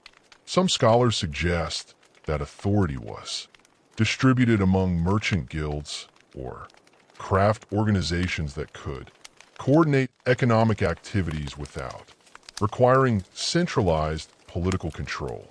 Others propose that religious or ideological systems provided the social cohesion necessary for maintaining consistent practices across different communities. The undeciphered Harappan script remains a crucial obstacle to understanding these political arrangements. The Harappan writing system appears on thousands of seals, pottery vessels, and bronze objects found throughout their territories. But despite decades of scholarly effort, the script remains undeciphered. The symbols, typically arranged in short sequences of 3 to 7 characters, appear to combine pictographic elements with more abstract signs that may represent phonetic values or grammatical markers. The brevity of most inscriptions suggests they may have served administrative functions, possibly recording ownership, quantities, or transaction details related to trade and production activities. The seals themselves provide important insights into Harappan administrative systems and commercial practices. Carved from stearite and fire to create durable surfaces, these seals feature distinctive animal motifs including bulls, elephants, rhinoceroses, and mythical creatures that may have identified specific merchants, workshops, or administrative offices. The seals were used to mark clay tags, attached to trade goods, creating a system for tracking ownership and authenticity during commercial transactions. The widespread distribution of identical seal designs across different Harappan sites indicates that these marking systems were recognized and accepted throughout their territories.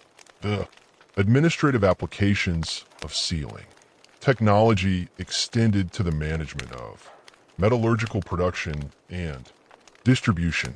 Copper ingots found at Harappan sites often bear seal impressions that may have indicated their source quality, grade, or intended destination.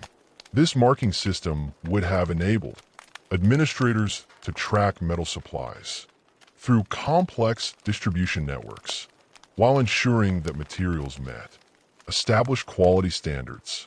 The presence of sealed copper objects in residential context suggests that metal goods were distributed according to systematic procedures rather than simple market transactions.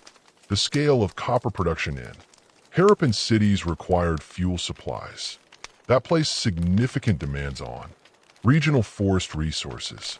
Archaeological evidence indicates that Harappan metallurgists used wood charcoal for smelting operations, necessitating the transport of timber from distant forested regions to urban workshops. The organization of these fuel supply chains required administrative capabilities that could coordinate logging operations, transportation networks, and urban distribution systems. The environmental impact of these activities may have contributed to deforestation in areas surrounding major Harappan cities. The technological innovations developed by Harappan craftsmen included advances in furnace design that improved fuel efficiency and temperature control. Excavations at Lethal, a Harappan port city on the Arabian Sea coast, have revealed metallurgical installations with sophisticated air circulation systems that maximize combustion efficiency while minimizing fuel consumption. These furnaces incorporated ceramic tiers that directed air flow precisely were needed, creating the high temperatures required for bronze production while reducing the quantities of charcoal needed for each smelting operation. The port facilities at Lethal demonstrate the maritime dimensions of Harappan trade networks in their integration with metallurgical production. The site features a massive brickland dock that could accommodate ocean-going vessels during high tide while providing protected anchorage during monsoon seasons. Warehouses adjacent to the dock contained copper ingots, finished metal, tools, and raw materials that were being prepared for export to trading partners throughout the Arabian Sea region. The discovery of Harappan seals at sites in Mesopotamia and the Persian Gulf confirms that these maritime connections extended across vast distances. The agricultural foundations that supported Harappan urban populations included sophisticated irrigation systems that maximize crop yields while managing water resources efficiently. At Dolvera, located in the Kutch region, distribution systems that could capture and store monsoon rainfall for use during dry seasons. These systems incorporated copper tools for construction and maintenance activities, demonstrating the integration of metallurgical production with agricultural development. The social organization required to maintain Harappan cities involved complex relationships between different craft specialists, agricultural producers, and commercial intermediaries. Archaeological evidence suggests that neighborhoods were organized around specific economic activities with metal working areas, pottery production zones, and bead manufacturing districts, occupying distinct sectors within larger urban areas. This spatial organization would have facilitated the coordination of production activities while maintaining the quality control standards that characterized Harappan manufacturing. The evidence for social stratification in Harappan society appears primarily in differential access to luxury goods and superior housing rather than through monumental architecture or elaborate burial practices. Larger houses with more sophisticated amenities, including private wells and elaborate drainage connections, suggest that some families possess greater wealth and status than others. However, the absence of extreme disparities in grave goods or residential architecture indicates that Harappan society maintained relatively egalitarian social structures compared to contemporary civilizations elsewhere. The decline of Harappan civilization around 1900 BC remains one of archaeology's most puzzling problems, with various theories proposing climate change, river system alterations, or invasion by external groups as potential explanations. The archaeological evidence shows gradual abandonment of major cities rather than sudden destruction, suggesting that environmental or economic pressures may have made urban life unsustainable.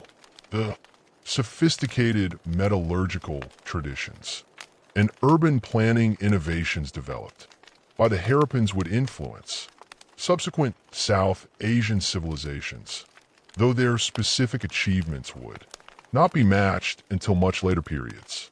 The copper and bronze objects that represent the final phase of Harappan metallurgy showed declining quality and reduced standardization, suggesting that the administrative systems that had maintained consistent production standards were breaking down.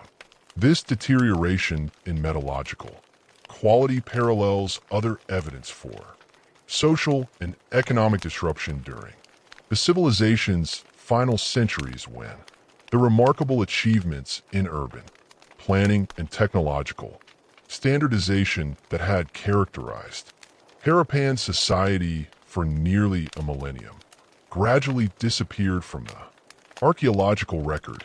The sophisticated urban achievements of the Harappan civilization represented one trajectory of Copper Age development, but across the vast expanses of Europe entirely different patterns were emerging that would fundamentally reshape the continent's cultural and technological landscape. While Harappan cities maintained their remarkable standardization through centralized administrative systems, European communities were experiencing a period of unprecedented mobility and cultural exchange that would distribute copper working knowledge across distances that dwarfed even the extensive Harappan trade networks. The Bell-Beaker phenomenon beginning around 2800 BC represents one of prehistory's most remarkable examples of rapid cultural transmission across vast geographical distances within the span of just a few centuries. A distinctive material culture characterized by bell-shaped pottery, vessels, copper daggers, stone wrist guards, and standardized ornamental sets appeared simultaneously across territories stretching from the Iberian Peninsula to the British Isles, from the Rhine Valley to the Western Mediterranean islands. This cultural package did not spread through gradual diffusion from neighboring communities, but appeared suddenly at sites separated by thousands of kilometers, suggesting organized migration movements that carried both people and technological knowledge across the European continent. The pottery vessels that gave this culture its archaeological designation were far more than simple containers. These bell-shaped beers typically measuring 15-20 centimeters in height with distinctive inverted profiles and elaborate geometric decorations, required sophisticated ceramic techniques that combined aesthetic refinement with functional efficiency. The decorative patterns created using cone-like tools before firing followed standardized motifs that remained remarkably consistent across different regions while incorporating subtle local variations that suggest individual craftsmen working within established traditions. Chemical analysis of clay sources indicates that these vessels were not trade items manufactured in centralized workshops, but were produced locally by craftsmen who had learned standardized techniques that could be replicated using available materials. The copper objects associated with bell-beaker assemblages demonstrate metallurgical capabilities that surpass contemporary European traditions while maintaining distinctive stylistic characteristics that set them apart from Mediterranean or Near Eastern products. The flat copper daggers found in bell-beaker graves typically measured 15 centimeters in length with tang hafting, systems that required precise coordination between metal workers and handle craftsmen. These weapons were not crude imitations of foreign prototypes, but represented sophisticated understanding of copper's working properties and the mechanical requirements for effective edge weapons. The manufacturing techniques used for bell-beaker copper objects required knowledge that extended beyond simple hammering and annealing to encompass casting methods that could produce complex shapes with consistent quality. At sites like Los Miller in southeastern Spain, archaeologists have uncovered workshops containing stone molds designed for producing standardized dagger forms along with crucibles and furnace installations that could achieve the temperatures necessary for reliable casting operations. The workshop's organization suggests that production followed systematic procedures that could maintain quality control while meeting demand from communities across extensive territories. The stone wrist guards that form another characteristic element of bell-beaker assemblages serve practical functions related to archery while also functioning as status symbols that identified their wearers' participation in shared cultural traditions. These rectangular stone plaques, typically measuring 8-12 centimeters in length and perforated with holes for leather fastenings, protected archers' forearms from boring impact during shooting. Careful shaping and polishing required for their manufacture combined with their frequent inclusion in high status burials indicates that archery had acquired social significance that extended beyond simple hunting or warfare applications. The rapid spread of bell-beaker material culture across Europe coincided with significant changes in settlement patterns and social organization that suggest fundamental transformations in how communities organize their economic and political relationships. Unlike earlier European cultures that typically maintain stable territorial boundaries over extended periods, Belbia communities appear to have been highly mobile, establishing new settlements while maintaining connections with distant regions through kinship networks or alliance relationships that could span hundreds of kilometers. Archaeological evidence from sites like Amesbury in southern England demonstrates the international connections that characterized Belby society. The famous Amesbury archer discovered in 2002 was buried around 2300 BC within assemblage of over 100 objects including copper daggers, gold ornaments, stone, wrist guards, and pottery vessels that reflected influences from across Europe. Isotope analysis of the individuals. Teeth indicates that he had grown up in the alpine regions of Central Europe before migrating to Britain, where he was buried with grave goods that demonstrated his elevated status within the local community. The presence of the earliest known gold objects in Britain within this burial suggests that bell-beaker networks were transmitting not only copper working technology, but also access to precious metals from distant sources. The corded ware culture, which emerged slightly earlier than the bell-beaker phenomenon around 2900 BC, played a crucial complementary role in transmitting copper technology across Central and Northern Europe through different mechanisms and social structures, named for the distinctive cord impressed decorations on their pottery. Corded ware communities established settlements across territories stretching from the Rhine Valley to the Volga River, creating cultural connections that span the entire European continent. From west to east, the pottery, traditions that defined corded ware. Culture reflected technical innovations that combined functional efficiency with symbolic significance. The characteristic vessels decorated with patterns created by pressing twisted cords into clay surfaces before firing required careful timing and technical skill to achieve the sharp, regular impressions that characterize high-quality examples. The standardization of decorative motifs across vast distances suggests that pottery production followed established traditions that were transmitted through formal training systems or maintained through regular contact between distant communities. The copper objects associated with corded ware assemblages demonstrate technological capabilities that developed independently from bell-beaker traditions while achieving comparable levels of sophistication.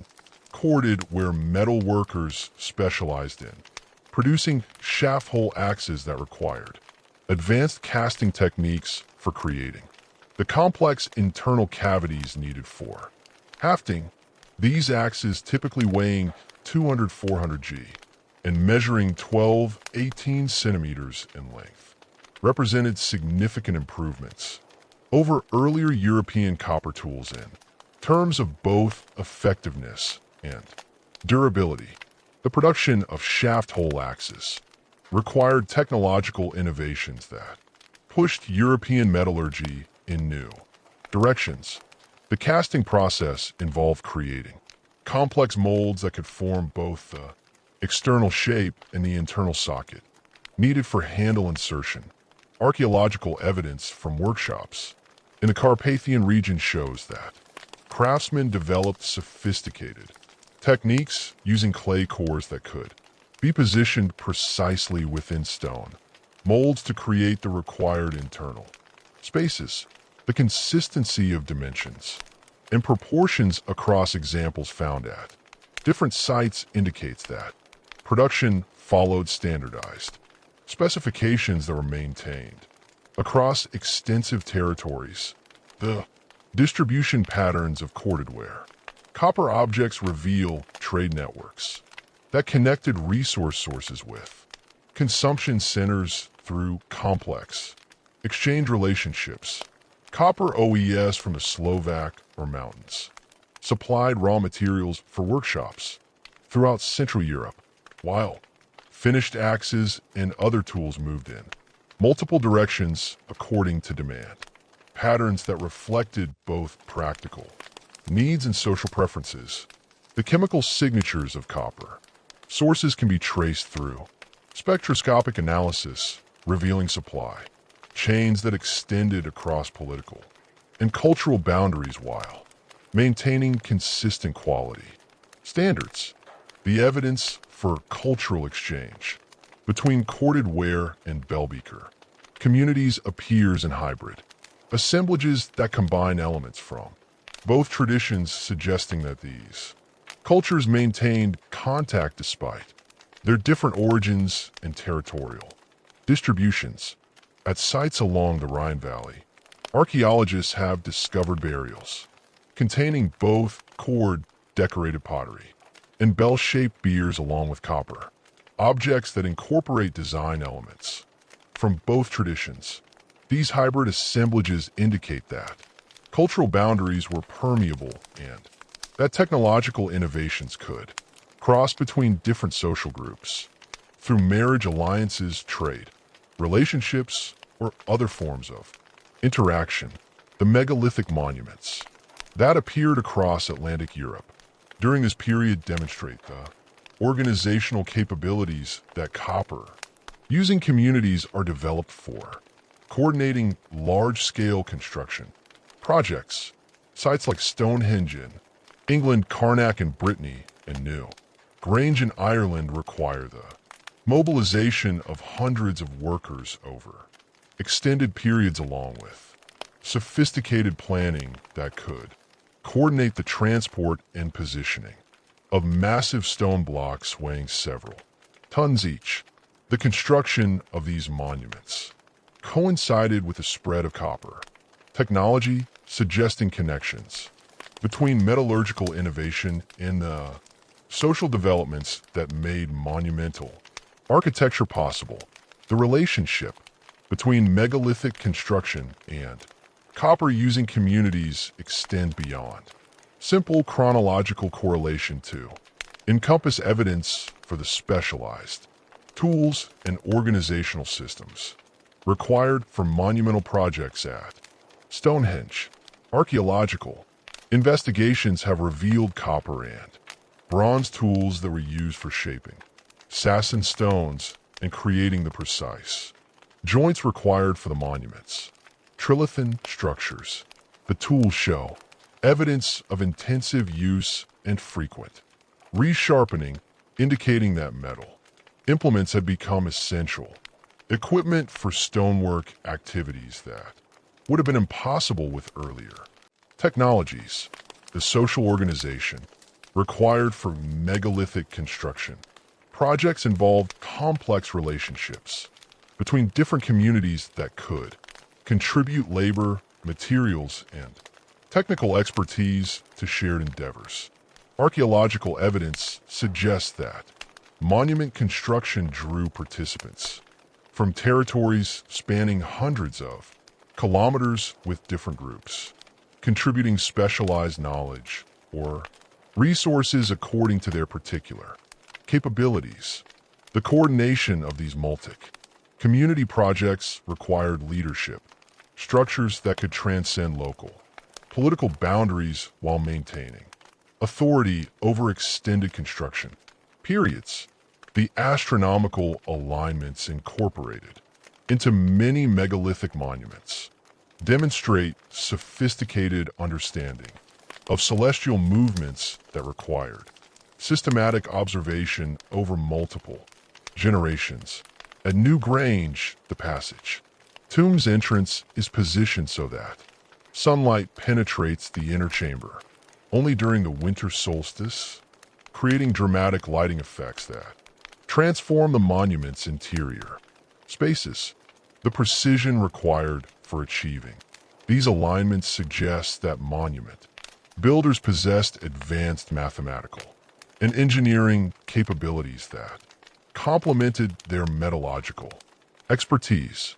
The burial practices associated with megalithic monuments reveal increasingly complex social hierarchies that reflected the wealth and status differences that copper technology was creating within European communities. The passage graves of Brittany contain elaborate assemblages of copper axes, daggers, and ornaments that demonstrate the enormous resources that elite families could accumulate through their control of metallurgical production and long-distance trade. At Baranair, one of Europe's earliest megalithic complexes, the burial chambers contain copper objects that have been transported from sources hundreds of kilometers away, indicating that monument builders had access to extensive trade networks.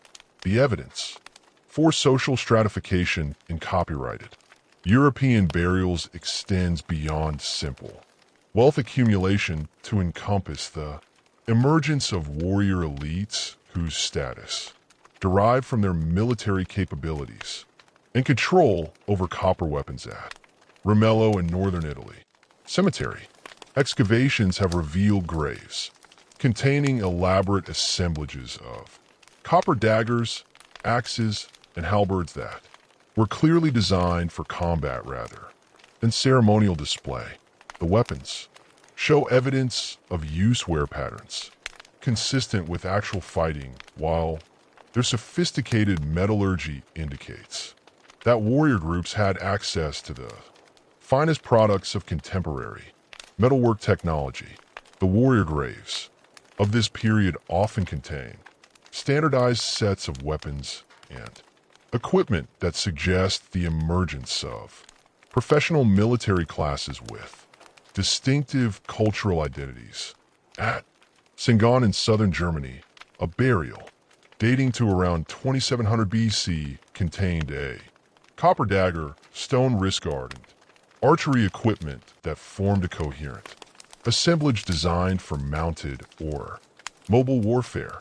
The grave's occupant had been buried with a complete warrior's kit that would have enabled effective participation in the raiding and territorial conflicts that were becoming increasingly common as communities competed for control over copper sources and trade routes. The emergence of these warrior elites created new forms of political organization that differed markedly from the kinship-based systems that had governed earlier European societies.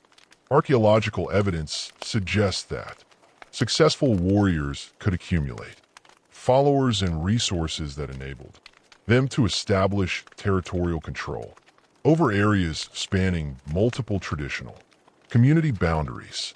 The fortified settlements that appeared across Europe during this period reflect these changing political dynamics as communities sought protection from increasingly organized military threats while maintaining access to the trade networks that supplied essential copper, tools, and weapons.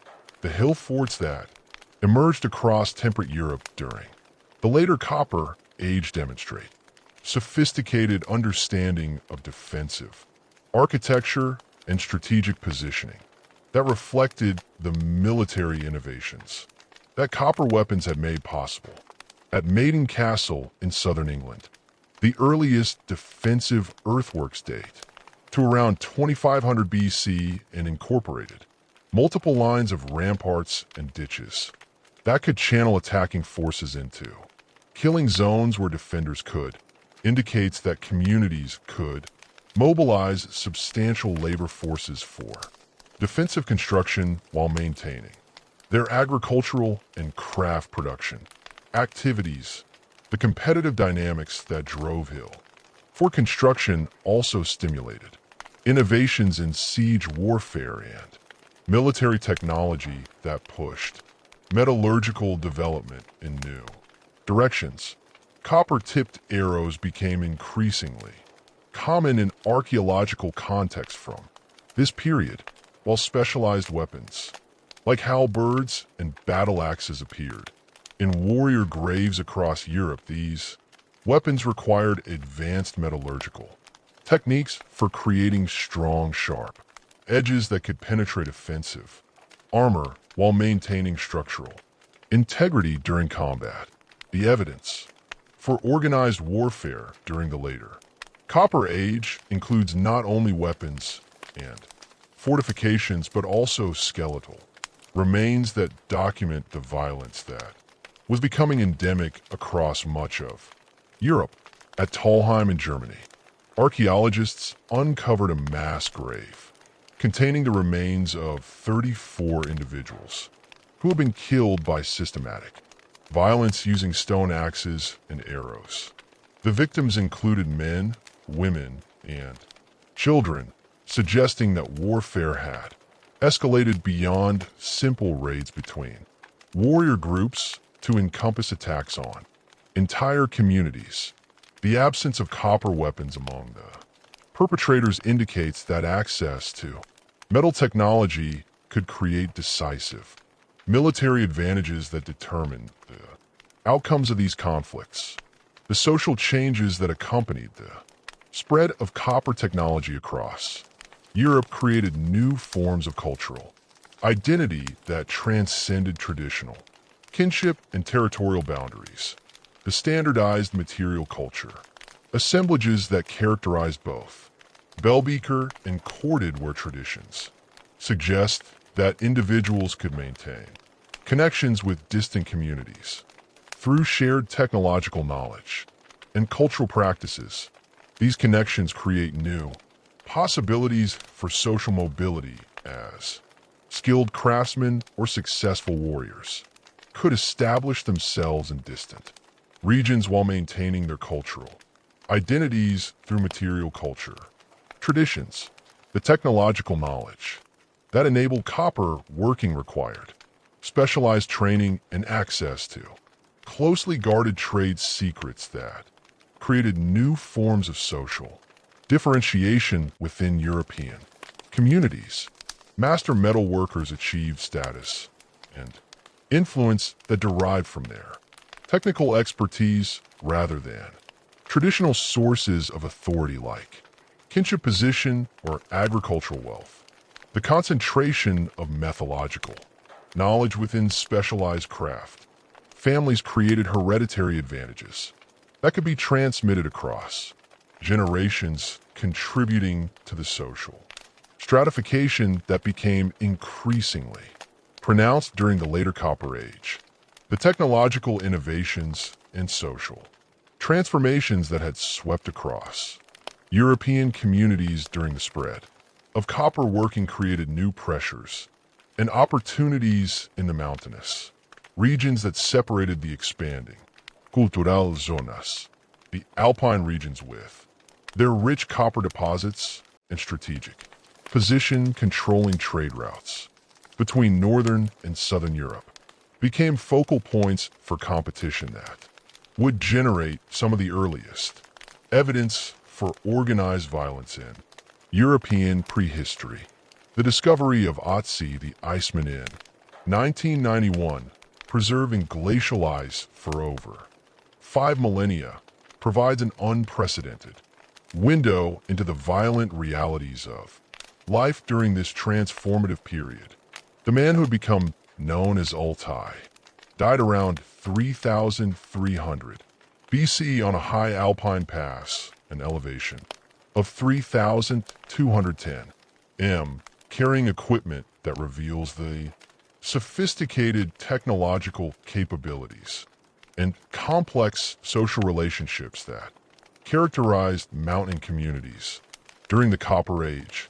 His copper-bladed axe, the oldest complete example ever discovered, demonstrates metallurgical expertise that combined advanced casting techniques with innovative hafting systems designed for the specific demands of alpine environments. The axe blade, measuring 9.5 centimeters in length and weighing 224 g, was cast from copper, containing trace amounts of arsenic that enhanced its hardness and durability compared to pure copper implements.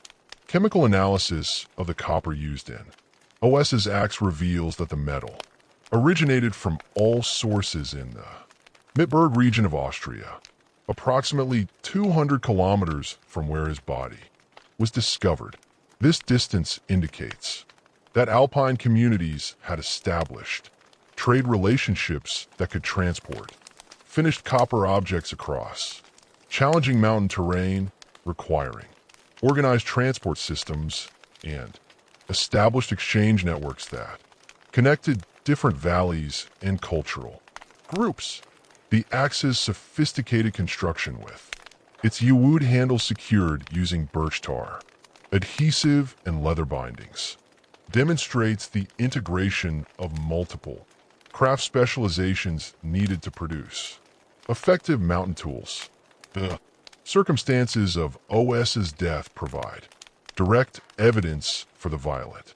Conflicts that were affecting Alpine communities during this period. An arrowhead embedded in his left. Equipment carried by reveals. Preparations for extended travel through dangerous territory, suggesting that mountain journeys during this period required careful planning and defensive capabilities.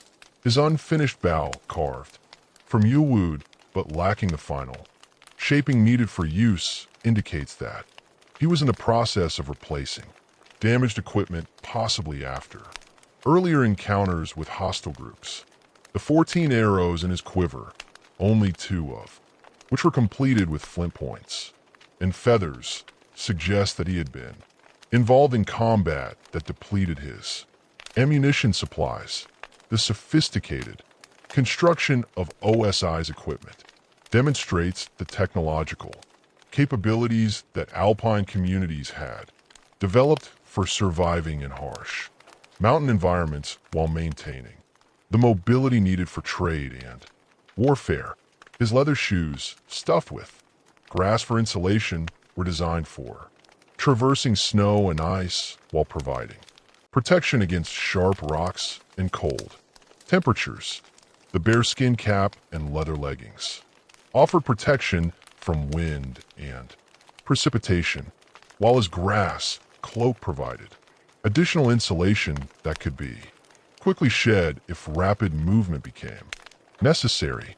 The copper knife found with OS's body represents another example of Alpine metallurgical sophistication, with a blade measuring 6.5 centimeters in length, attached to an ashwood handle using plant fiber bindings.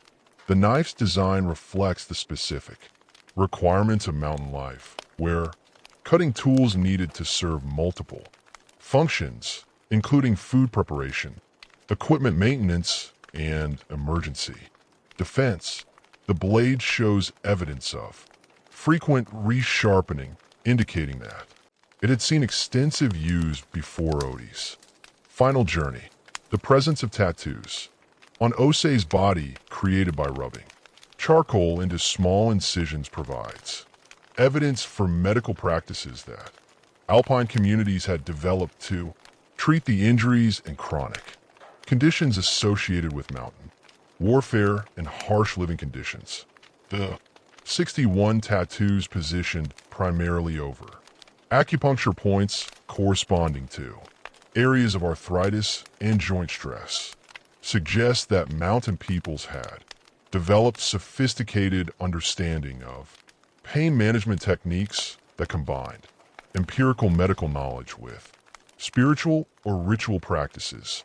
The food remains found in OS's stomach reveal the dietary strategies that enabled Alpine communities to maintain themselves in environments where agricultural production was limited and uncertain.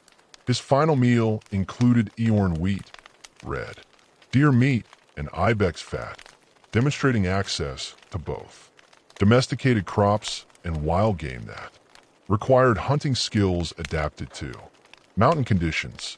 The presence of hop hornbeam pollen indicates that he had recently traveled through lower elevation forests, suggesting that his final journey involved movement between different ecological zones. The territorial conflicts that led to death were part of broader patterns of violence that affected Alpine regions. During the transition from the 4th to 3rd millennium BC, archaeological evidence from fortified settlements throughout the Alps indicates that communities were investing substantial resources in defensive preparations, constructing palisades, earthworks, and stone walls that could protect against organized attacks by rival groups. At Arbon Blaze in Switzerland, excavations have revealed a lakeside settlement surrounded by defensive structures that incorporated copper tip, stakes, and other metallurgical innovations designed to maximize defensive effectiveness. The competition for control over Alpine copper sources created conflicts that extended beyond simple raids to encompass systematic attempts to dominate resource extraction and distribution networks. The Mittberg mining complex in Austria, which supplied the copper Fossis axe, shows evidence of intensive exploitation during this period, with mining shafts extending over 100 m into mountainsides and sophisticated ore processing installations that could handle large quantities of raw materials. The scale of these operations required coordinated labor forces and defensive capabilities that could protect valuable installations from attacks by competing groups. The evidence for organized violence in alpine regions includes not only individual cases but also mass casualty events that document the escalation of territorial conflicts. During this period, at Aspen Schletzen, Austria, archaeologists uncover the remains of over 60 individuals who had been killed during a systematic attack on their fortified settlement around 3,300 BC.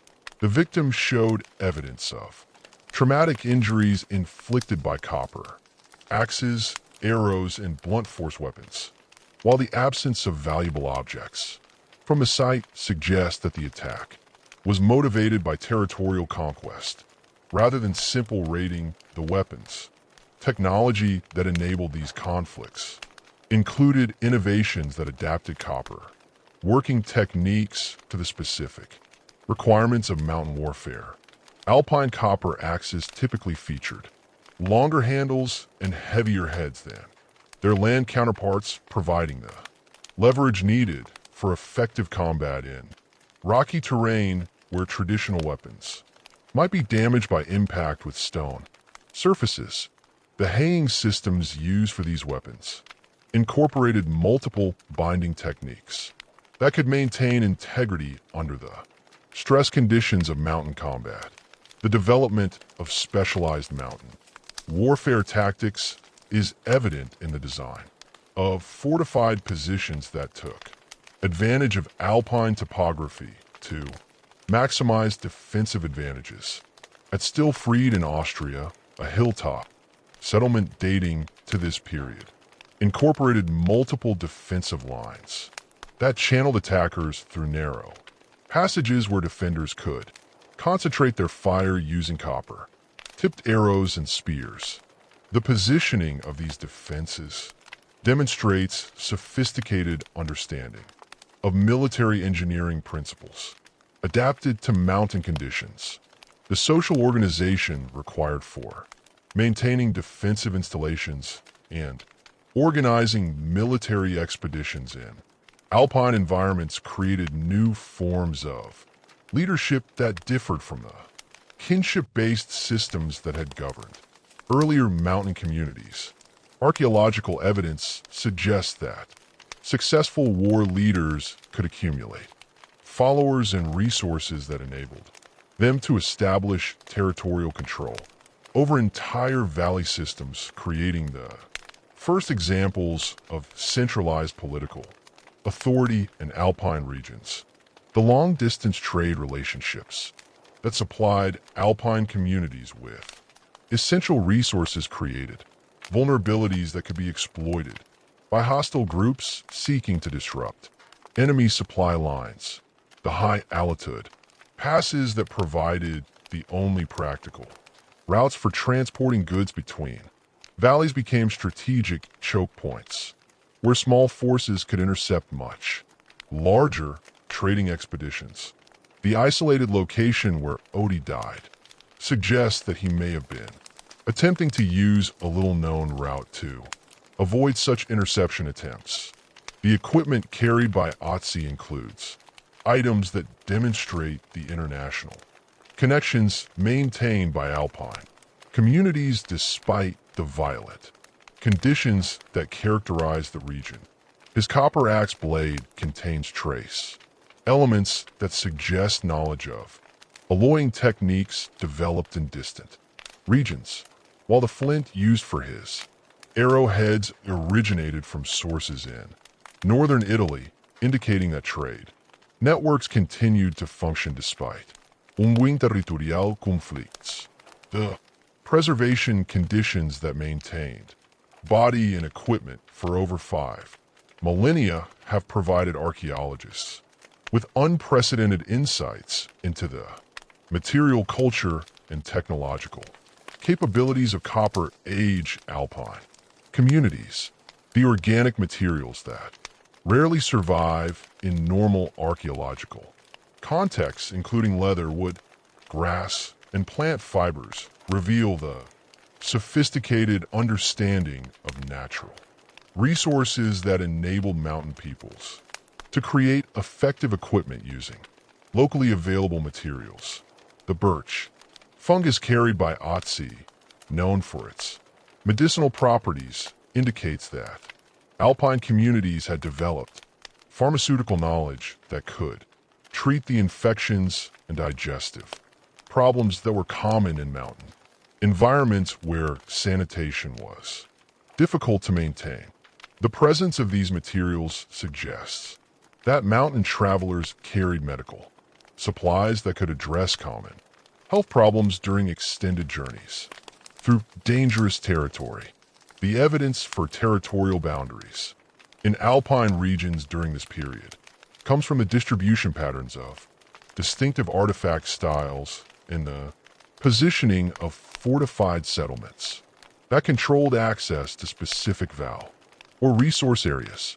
The copper objects found at different sites show regional variations in design and manufacturing techniques that suggest the existence of distinct cultural territories, while the locations of defensive installations indicate systematic attempts to control movement through strategic mountain passes.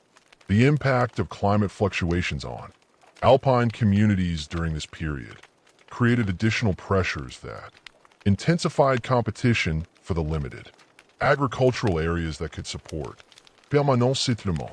Paleoclimatic evidence indicates that temperatures were beginning to decline from the warmer conditions that had characterized earlier periods, reducing the elevation limits for agriculture and forcing communities to compete for access to the most productive valley floors. These environmental pressures contributed to the territorial conflicts that made mountain travel increasingly dangerous. The technological innovations that emerged from alpine warfare included improvements in archery, equipment that enhanced accuracy and range under mountain conditions. The composite bow technology that was developing during this period allowed archers to achieve greater power and precision than was possible with simple wooden bows, while specialized arrowhead designs optimized penetration against leather armor and wooden shields. These innovations would later spread to land regions through the trade networks that connected alpine communities with broader European cultural developments. The evidence for systematic violence in alpine regions during Ozer technology had transformed mountain warfare from sporadic raiding to organiza territorial conquest. The weapons and fortifications that characterized this period demonstrate sophisticated understanding of military engineering and tactical planning that enabled small mountain communities to project power across extensive territories while defending their own strategic positions against increasingly well-organized enemies. The violent mountain conflicts that claimed OS's life represented only one facet of the broader transformations, reshaping European society during the late 4th and early 3rd millennia BC. While alpine communities struggled for control over strategic passes and copper sources, the Iberian Peninsula was witnessing the emergence of some of Europe's most sophisticated prehistoric settlements, characterized by architectural innovations and metallurgical achievements that would establish new standards for defensive, construction, and technological development across the Western Mediterranean. The Los Mil culture centered in the arid landscapes of southeastern Spain, developed between approximately 2200 BC into one of Europe's most complex prehistoric societies. The eponymous site of Los Mileres, situated on a triangular plateau overlooking the Andarax River Valley, demonstrates urban planning concepts that surpass contemporary European achievements while incorporating defensive innovations that would influence fortification design throughout the Mediterranean world. The settlement's builders constructed massive stone walls that enclosed an area of nearly 5 hectares, incorporating 13 semi-circular bastions that projected outward from the main defensive line to provide overlapping fields of fire against potential attackers. The construction techniques employed at Los Militares Reveal Sophisticative understanding of military engineering, principles adapted to local geological conditions and available materials. The defensive walls, reaching heights of up to 4 m and widths of 3 m at their base, were built using carefully selected limestone blocks that were shaped and fitted without mortar, creating structures that could withstand both siege weapons and seismic activity. Common in the region, the bastions incorporated internal chambers that could store weapons and supplies while providing protective positions for defenders to coordinate their responses to attacks from multiple directions. Archaeological excavations within the Los Miller settlement have revealed a complex urban layout that integrated residential areas, craft workshops, and storage facilities within the defensive perimeter. The houses constructed using stone foundation supporting mud brick walls followed standardized plans that maximize space efficiency while maintaining structural integrity under the stress conditions created by the region's frequent earthquakes. The largest structures positioned near the settlement center contained multiple rooms with specialized functions, including copper working areas, pottery, kilns, and storage chambers that could accommodate the surplus production that supported the community's specialized craftsmen. The metallurgical workshops at Los Mileres produce copper objects that demonstrate technical capabilities, rivaling contemporary achievements in the Eastern Mediterranean while developing distinctive regional characteristics that reflect local innovations and preferences. The site's metal workers created sophisticated casting installations that could produce complex objects including flat axes, tang daggers, and ornamental items that required precise temperature control and advanced understanding of metal flow properties. Chemical analysis of copper artifacts from the site indicates that craftsmen were working with ores from multiple sources, including local deposits in the Sierra Nevada and imported materials from more distant regions.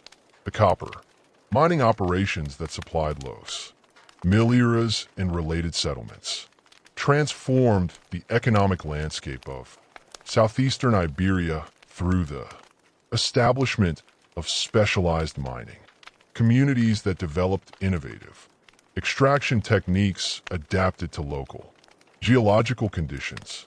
At Cerrero Verde, located approximately 15 kilometers from Los Miller, archaeologists have uncovered extensive mining installations featuring vertical shafts that extend over 20 m below ground level, connected by horizontal galleries that followed or veins through the surrounding rock formations.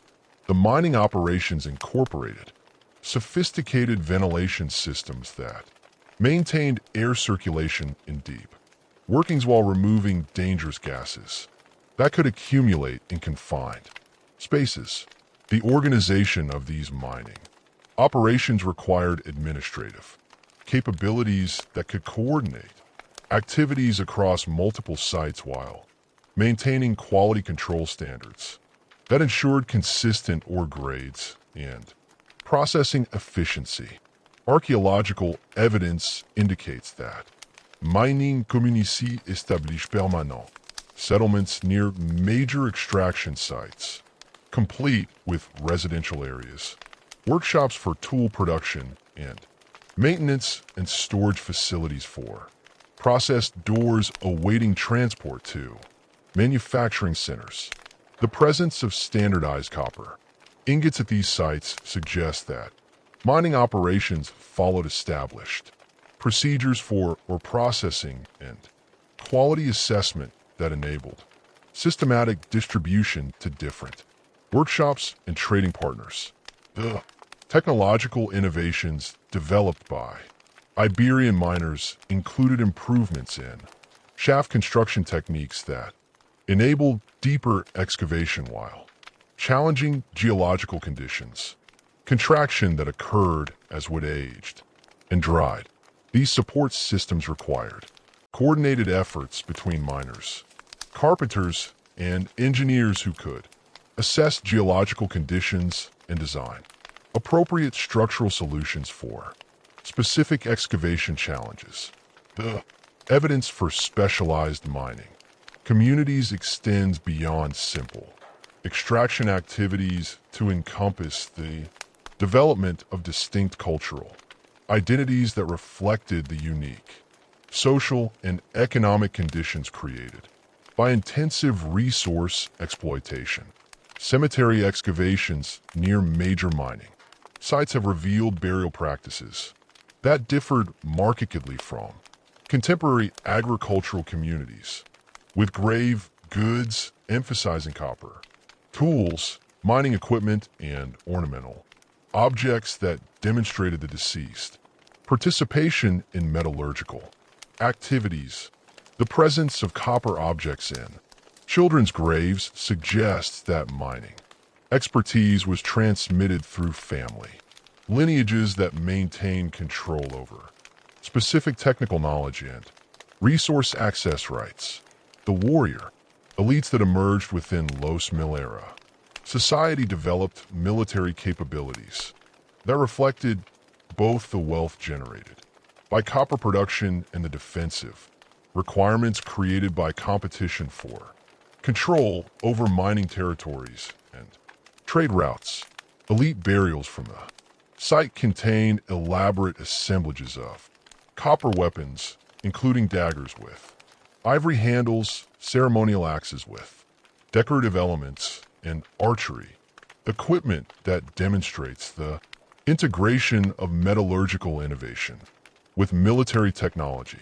The weapons show evidence of actual combat use alongside their ceremonial functions, indicating that Los Miller's elites were active participants in the territorial conflicts that characterized the period.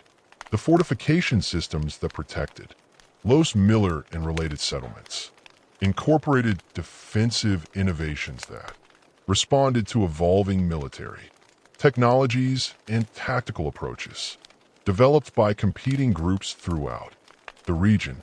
The outer defensive line located approximately 650 m from the main settlement consisted of a series of small circular forts positioned to control access routes while providing early warning of approaching enemies. These outposts connected to the main settlement through a sophisticated communication system using signal fires and horn calls enabled defenders to coordinate their responses to attacks while maintaining control over the surrounding agricultural areas that supplied the community's food requirements. The architectural techniques employed in Los Miller fortifications demonstrate knowledge of defensive engineering, principles that had been developed through practical experience with siege, warfare, and assault tactics. The bastions incorporated features that maximized the effectiveness of copper tipped arrows and spears while minimizing the exposure of defenders to enemy fire. The internal layout of defensive positions included protected storage, areas for weapons and ammunition, while communication passages allowed rapid movement of personnel between different sections of the fortification system. During combat situations, the evidence for organized violence in Los Miller society includes not only fortifications and weapons, but also skeletal remains that document the injuries and trauma associated with systematic warfare. Burials from the site contain individuals with healed fractures, embedded arrowheads, and other injuries consistent with participation in organisé combat, while mass graves suggest episodes of intensive conflict that resulted in significant casualties. The distribution of these injuries across different age groups and social classes indicates that warfare affected entire communities rather than being limited to specialized warrior groups. The trade networks that connected Los Millars with communities throughout the Western Mediterranean created commercial relationships that extended far beyond simple resource exchange to encompass cultural transmission and technological diffusion across vast distances.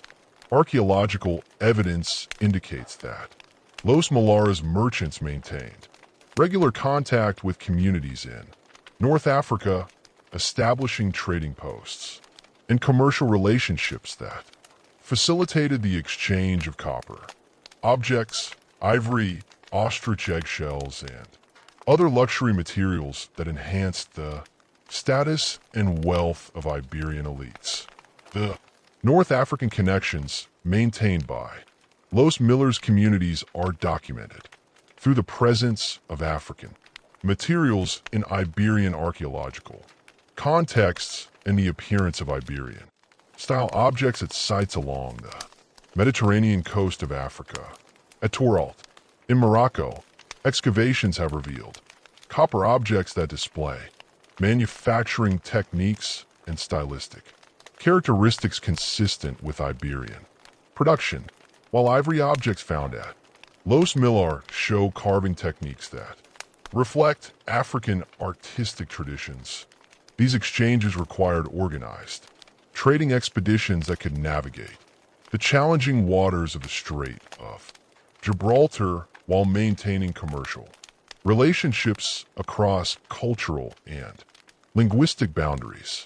The maritime capabilities that enabled these long-distance trading relationships included innovations in boat construction and navigation, techniques that allowed Iberian communities to undertake regular voyages across open water to destinations hundreds of kilometers from their home territories. Archaeological evidence for these maritime activities comes from coastal settlements that feature harbor installations, boat building workshops, and storage facilities designed for handling sobrecargos. The presence of standardized weights and measures at these sites indicates that maritime trade followed established procedures that could ensure fair exchanges and quality control across different cultural contexts.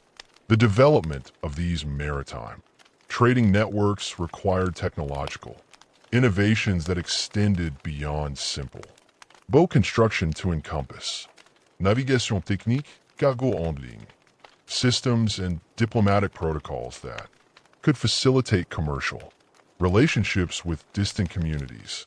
The boats used for Mediterranean trade during this period reconstructed from fragmentary archaeological remains and ethnographic parallels typically measured 12-15 m in length and featured shallow drafts that enabled navigation in both open waters and coastal shallows, where trading activities often took place.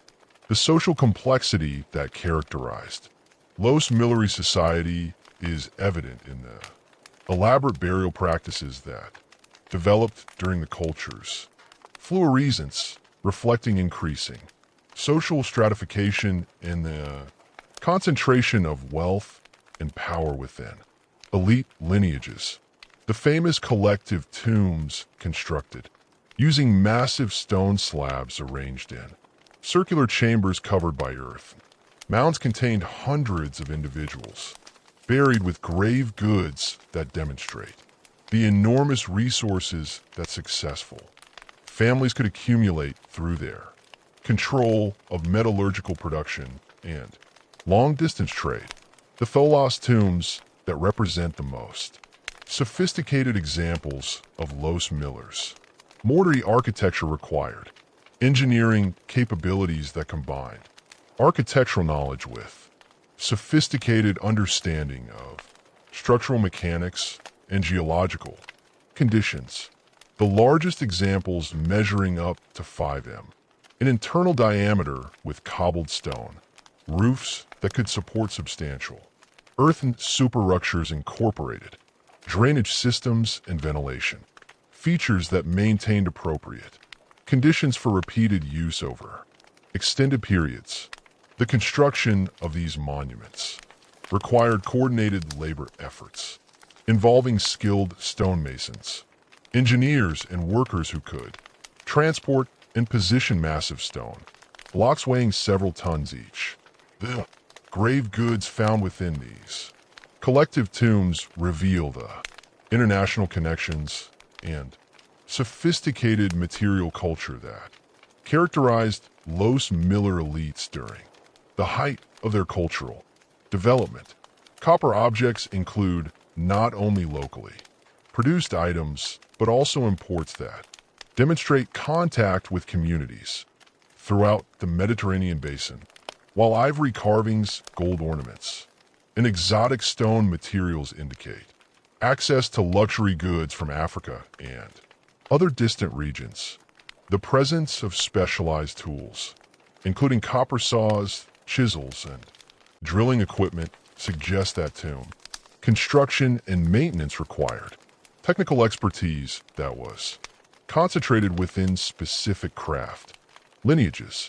The religious and ceremonial significance of these burial monuments extended beyond simple mortuary functions to encompass community-wide rituals that reinforce social hierarchies while maintaining cultural traditions across multiple generations.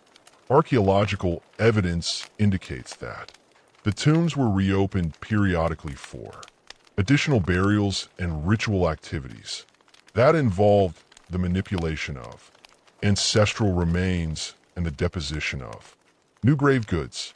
These practices created connections between living communities and their ancestors while demonstrating the continuity of elite lineages that maintain control over essential resources and technical knowledge. The agricultural foundations that supported Los Miller society included innovations in farming techniques and crop varieties that maximize productivity in the challenging environmental conditions of southeastern Iberia. The region's arid climate and irregular precipitation patterns required irrigation systems and water management techniques that could capture and distribute the limited available moisture while preventing soil salinization and erosion. Archaeological evidence indicates that Los Millers communities developed sophisticated understanding of soil management, crop rotation, and selective breeding that enabled them to achieve agricultural surpluses sufficient to support their specialized craftsmen and trading activities. Environmental challenges that affected Los Millers communities included not only the natural limitations imposed by climate and topography, but also the human-induced changes that resulted from intensive mining operations and deforestation associated with copper smelting activities. The few requirements for metallurgical production placed enormous demands on regional forest resources, necessitating the transport of wood and charcoal from increasingly distant sources as local supplies became depleted. These environmental pressures contributed to the competitive dynamics that characterized relationships between different communities while creating vulnerabilities that could be exploited by enemies seeking to disrupt essential resource supplies. The decline of Los Malers culture around 2200 BC coincided with broader changes affecting communities throughout the Western Mediterranean, including climate fluctuations that reduced agricultural productivity and intensified competition for control over the most productive territories. Archaeological evidence indicates that many lost Malayer settlements were abandoned during this period, with populations either dispersing to smaller communities or migrating to regions that offered better opportunities for agricultural and metallurgical activities. The sophisticated fortification systems and urban planning innovations that had characterized the culture's florescence were not maintained by successor communities, suggesting that the social and economic systems that had supported these achievements had collapsed or been fundamentally transformed. The technological legacy of Los Millers culture extended far beyond the immediate region to influence metallurgical development and defensive architecture throughout Atlantic Europe and the Western Mediterranean.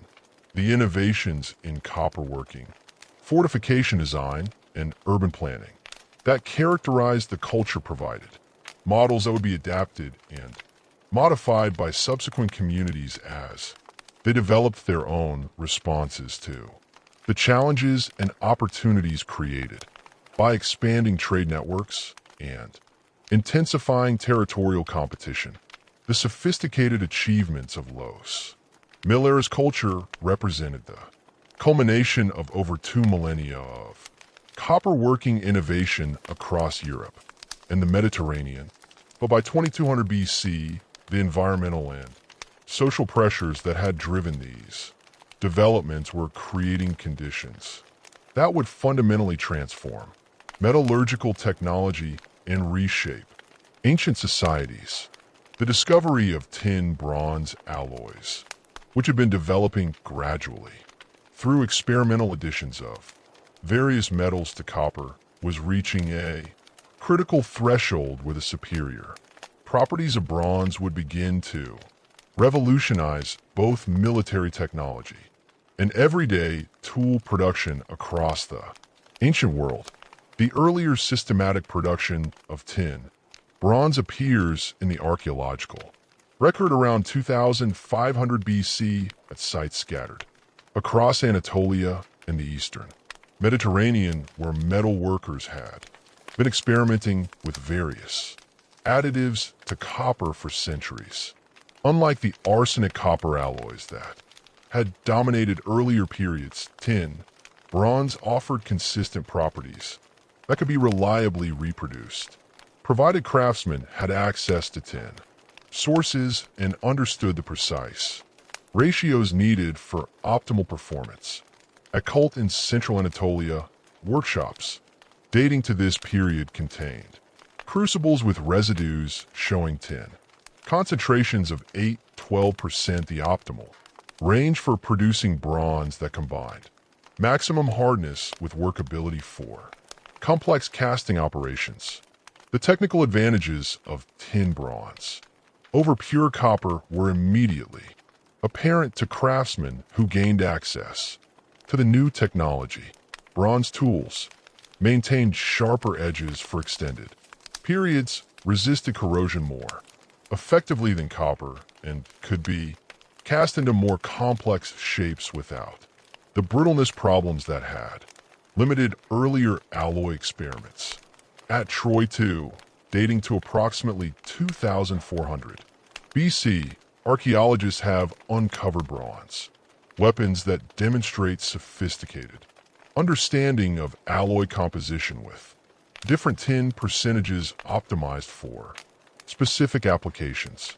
Sword blades contained higher tin concentrations for maximum hardness, while handles and decorative elements used lower percentages that maintained the malleability needed for detailed finishing work. The procurement of tin presented challenges that would reshape trade networks across the ancient world, as tin deposits were far less common then. Copper sources, and often located in regions that were difficult to access or politically unstable. The primary tin sources available to ancient metal workers included deposits in Cornwall, Bohemia, and Central Asia, requiring trade relationships that spanned thousands of kilom and crossed multiple cultural and political boundaries. At Ugarit on the Syrian coast, tablets dating to around 2000 BC document tin shipments arriving from distant sources, with merchants paying premium prices for materials that were essential for bronze production but available only through complex international trade networks. The transformation of working centers to accommodate bronze production required significant investments in new equipment and technical training that many communities struggled to afford during a period of increasing environmental stress and political instability. The higher temperatures needed for reliable bronze casting demanded improved furnace designs and more sophisticated bellows systems, while the precise control required for optimal à la composition nécessitated standardized measurement techniques and quality control procedures that exceeded the capabilities of many traditional workshops at Mycenae in Greece. The transition to bronze production is documented through successive workshop levels that show gradual improvements in furnace construction and the appearance of standardized ingot forms that facilitated consistent alloy production. The social implications of bronze technology extended far beyond simple improvements in tool quality to encompass fundamental changes in military organization and political power structures throughout the ancient world. Bronze weapons provided decisive advantages in combat situations, as bronze swords could penetrate leather armor that had been effective against copper weapons, while bronze-tipped arrows achieved greater range and accuracy than their copper predecessors. The communities that gained early access to bronze technology could establish military dominance over their neighbors, creating incentives for territorial expansion and political consolidation that would characterize the early Bronze Age across multiple regions. The evidence for this military transformation appears in destruction layers at numerous Copper Age sites throughout Europe and the Mediterranean, where archaeological contexts dating to around 2200 to 2000 BC contain bronze weapons alongside evidence of violent conflict and settlement abandonment. At Lerna in Greece, the famous house of the tiles was destroyed around 2200 BC in a conflagration that left bronze arrowheads embedded in the building's walls. While similar destruction episodes at sites throughout the Ion suggest coordinated military campaigns that exploited the advantages provided by superior bronze weaponry. The population movements that accompanied these technological and military changes included both voluntary migration, seeking access to tin sources and trade routes, and involuntary displacements caused by military conquests and environmental pressures that made traditional territories unsustainable. The Belbia culture, which had spread copper working technology across Atlantic Europe during the previous centuries, began to fragment around 2300 BC as communities adapted to changing conditions through different strategies. Some groups intensified their Participation in long-distance trade. Networks to maintain access to tin. Supplies while others developed local. Alternatives or reverted to simpler. Technologies that could be sustained. Using available resources. The Indo-European language dispersals that many linguists associate with this period may have been facilitated by the military advantages that bronze technology provided to expanding populations. Archaeological evidence suggests that groups possessing bronze weapons and horse-drawn vehicles could project military power across vast distances, establishing political control over territories that had previously been defended successfully by copper-using communities. At Sintashta in the Ural steppes, fortified settlements dating to around 2100 BC contained bronze weapons, horse burials, and spoke-wheeled chariots that represent some of the earliest evidence for the military innovations that would characterize Indo-European expansion across Eurasia. The horse domestication that reached full development during this transition period created new possibilities for both military organization and long-distance trade that would prove crucial for maintaining the supply networks needed for bronze production. Unlike cattle or sheep, horses could carry riders across vast distances while maintaining speeds that enabled rapid communication and coordination between distant communities.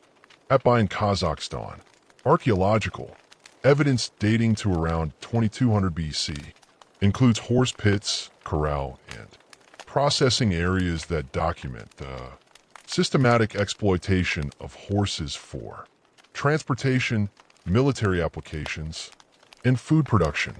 The combination of bronze weapons and horse-mounted warfare created military capabilities that enabled small, equipped forces to dominate much larger populations that lacked access to these technologies. The archaeological evidence for this transformation includes the appearance of warrior graves throughout Europe and Western Asia that contain standardized assemblages of bronze weapons, horse equipment, and prestige objects that reflect the emergence of professional military elites.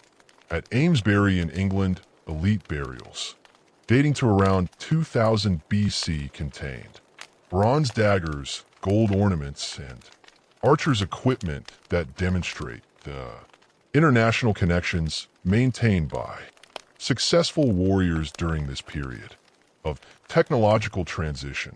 The urban centers that had flourished during the Copper Age faced particular challenges during the transition to bronze technology as their economic foundations were disrupted by changing trade patterns and military threats that traditional defensive systems could not address effectively. Many of the fortified settlements that had dominated regional landscapes during the previous millennium were abandoned around 2200 to 2000 BC, with populations dispersing to smaller communities that could adapt more readily to changing conditions. The Cucutini Trilia mega-settlements of Eastern Europe, which had supported populations numbering in the tens of thousands, disappeared completely during this period, leaving only archaeological traces of their former grandeur. The environmental factors that contributed to these social transformations included climate deterioration that reduced agricultural productivity across much of Europe and Western Asia, creating food shortages that intensified competition for the most productive territories. The 4.22 kilo event documented in paleoclimatic records from ice cores and lake sediments brought cooler temperatures and reduced precipitation that stressed agricultural systems that had been adapted to the warmer conditions of the previous millennium. These environmental pressures created vulnerabilities that could be exploited by groups possessing superior military technology while forcing traditional communities to develop new survival strategies that often involved abandoning established settlements and territorial boundaries. The collapse of traditional political systems during this transition period created opportunities for innovative forms of social organization that would characterize early Bronze Age societies. The palace-centered bureaucracies that would emerge in Sinian Greece and other Bronze Age civilizations represented new approaches to managing the complex supply chains and military organizations needed for bronze production and territorial control. These administrative systems incorporated innovations in record-keeping, resource management, and diplomatic relations that enabled centralized authorities to coordinate activities across extensive territories while maintaining the international relationships needed for accessing essential raw materials. The technological innovations that emerged during this transition period extended beyond metallurgy to encompass advances in transportation, communication, and military organization that would define Bronze Age civilization for the next millennium. The development of spoke-wheeled vehicles enabled more efficient transport of heavy materials over long distances, while improvements in ship building technology facilitated maritime trade relationships that connected distant regions through regular commercial exchanges. At Uluburan off the Turkish coast, a shipwreck dating to around 1300 BC contained tiny copper oxide ingots and finished bronze objects that document the international scope of Bronze Age trade networks. The craft specialization that had developed during the Copper Age reached new levels of sophistication as bronze production required coordination between different specialists including miners, smelters, casters, and finishers who each possessed essential technical knowledge. The training systems needed to transmit this knowledge created new forms of social organization based on craft, guilds, and workshop hierarchies that transcended traditional kinship relationships.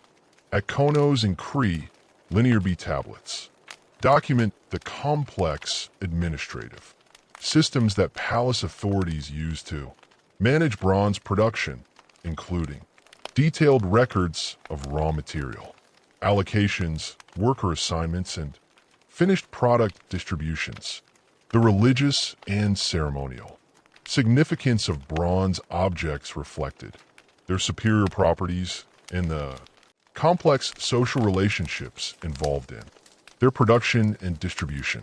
Bronze Age societies developed elaborate ritual practices centered on metalwork, activities with smiths achieving semi-divine status as masters of transformative technologies that could convert raw OES into finished objects of extraordinary beauty and functionality. The ceremonial axes, swords, and ornaments found in Bronze Age hoards throughout Europe demonstrate the sacred significance that these societies attributed to bronze objects which serve as offerings to deities, symbols of political authority and repositories of accumulated wealth. The legacy of Copper Age innovations in social organization, trade networks, and technological development provided essential foundations for Bronze Age civilizations that would dominate the ancient world for the next 1,000 years. The administrative systems developed for managing copper production and long-distance trade created models for the palace bureaucracies that would coordinate Bronze Age economies, while the military technologies and organizational structures that had emerged during the Copper Age transition provided templates for the professional, armies that would characterize Bronze Age warfare, the urban planning concepts pioneered by Harappan civilization, the defensive architecture innovations of Los Mares, culture and the metallurgical expertise developed across Europe and the Mediterranean during the Copper Age, all contributed to the technological and social foundations that enabled Bronze Age societies to achieve unprecedented levels of complexity and territorial control.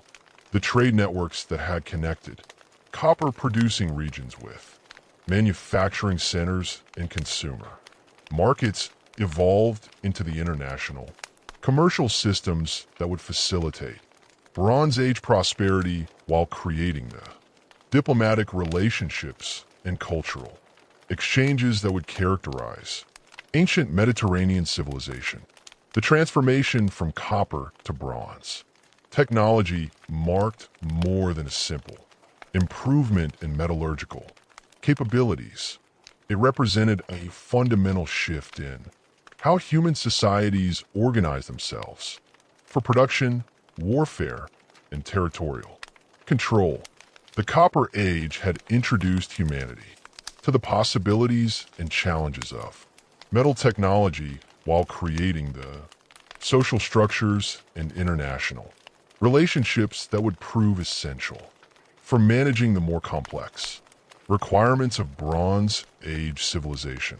The innovations in mining, smelting, casting, and alloying that had developed over 2 millennia of copperworking provided the technical foundation for bronze production, while the trade networks, administrative systems, and military organizations that had emerged during the Copper Age created the institutional framework that would enable Bronze Age societies to exploit the full potential of their superior metallurgical capabilities. As the 3rd millennium BC drew to a close, the ancient world stood transformed by the revolutionary changes that copper technology had initiated. The small-scale farming communities that had first experimented with native copper nuggets had evolved into complex societies capable of coordinating activities across vast territories while maintaining the international relationships needed for accessing essential resources and markets.